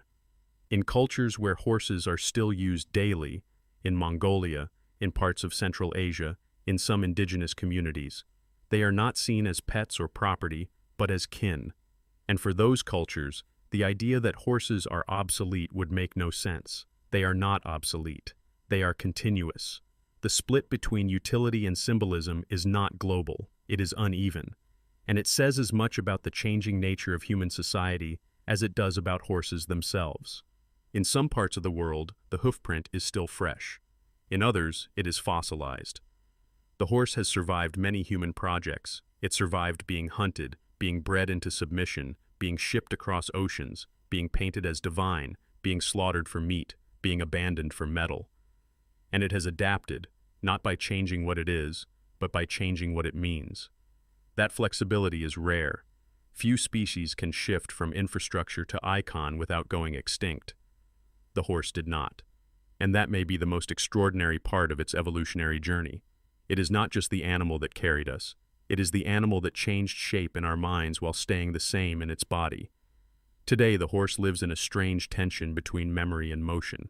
It is no longer essential, but it is not gone. And that raises a question humans are not very good at asking. When something becomes unnecessary, does it lose its value or reveal it? The horse no longer pulls plows in most of the world. It no longer wins battles or delivers news or drags logs through mountain forests. But it still listens. It still runs. It still shares a nervous system not so different from ours, built to scan the horizon, to flinch at shadows, to want freedom but tolerate companionship. Horses are not wild, but they are not ours either, not entirely. So are we still living in the age of the horse? In one sense, no. The era in which horses built civilizations, shifted empires, and made distances survivable is over. That chapter closed not with a bang but with an engine. But in another sense, yes, we are still living with the legacy they made possible. Every paved road, every postal network, every frontier crossed in time to matter, all began with hooves. Their speed shaped our maps. Their needs shaped our agriculture. Their movement shaped our bodies, our saddles, our war strategies, our metaphors, our stories. They left a blueprint inside us, a way of being that still informs how we think about freedom, strength, and flight. And maybe that's the real afterlife of a domesticated species. Not extinction, not captivity, but something else. A kind of coevolutionary shadow that remains even after the practical relationship ends. We once needed horses. Now we don't. But maybe needing something was never the full story. Maybe the age of the horse is not defined by how much we use them, but by how much of them is still embedded in us. Not as transport, not as tool, but as the memory of what it meant to run beside something bigger, quieter, and older than ourselves. And if the future holds another collapse, of fuel, of supply chains, of machines, who will we turn to when the ground becomes slow again? What memory will guide us back to the hoofbeat? Not out of nostalgia, but out of recognition. And that is the haunting question. Not whether the story of horses is over, but whether they are waiting for us to write the next part.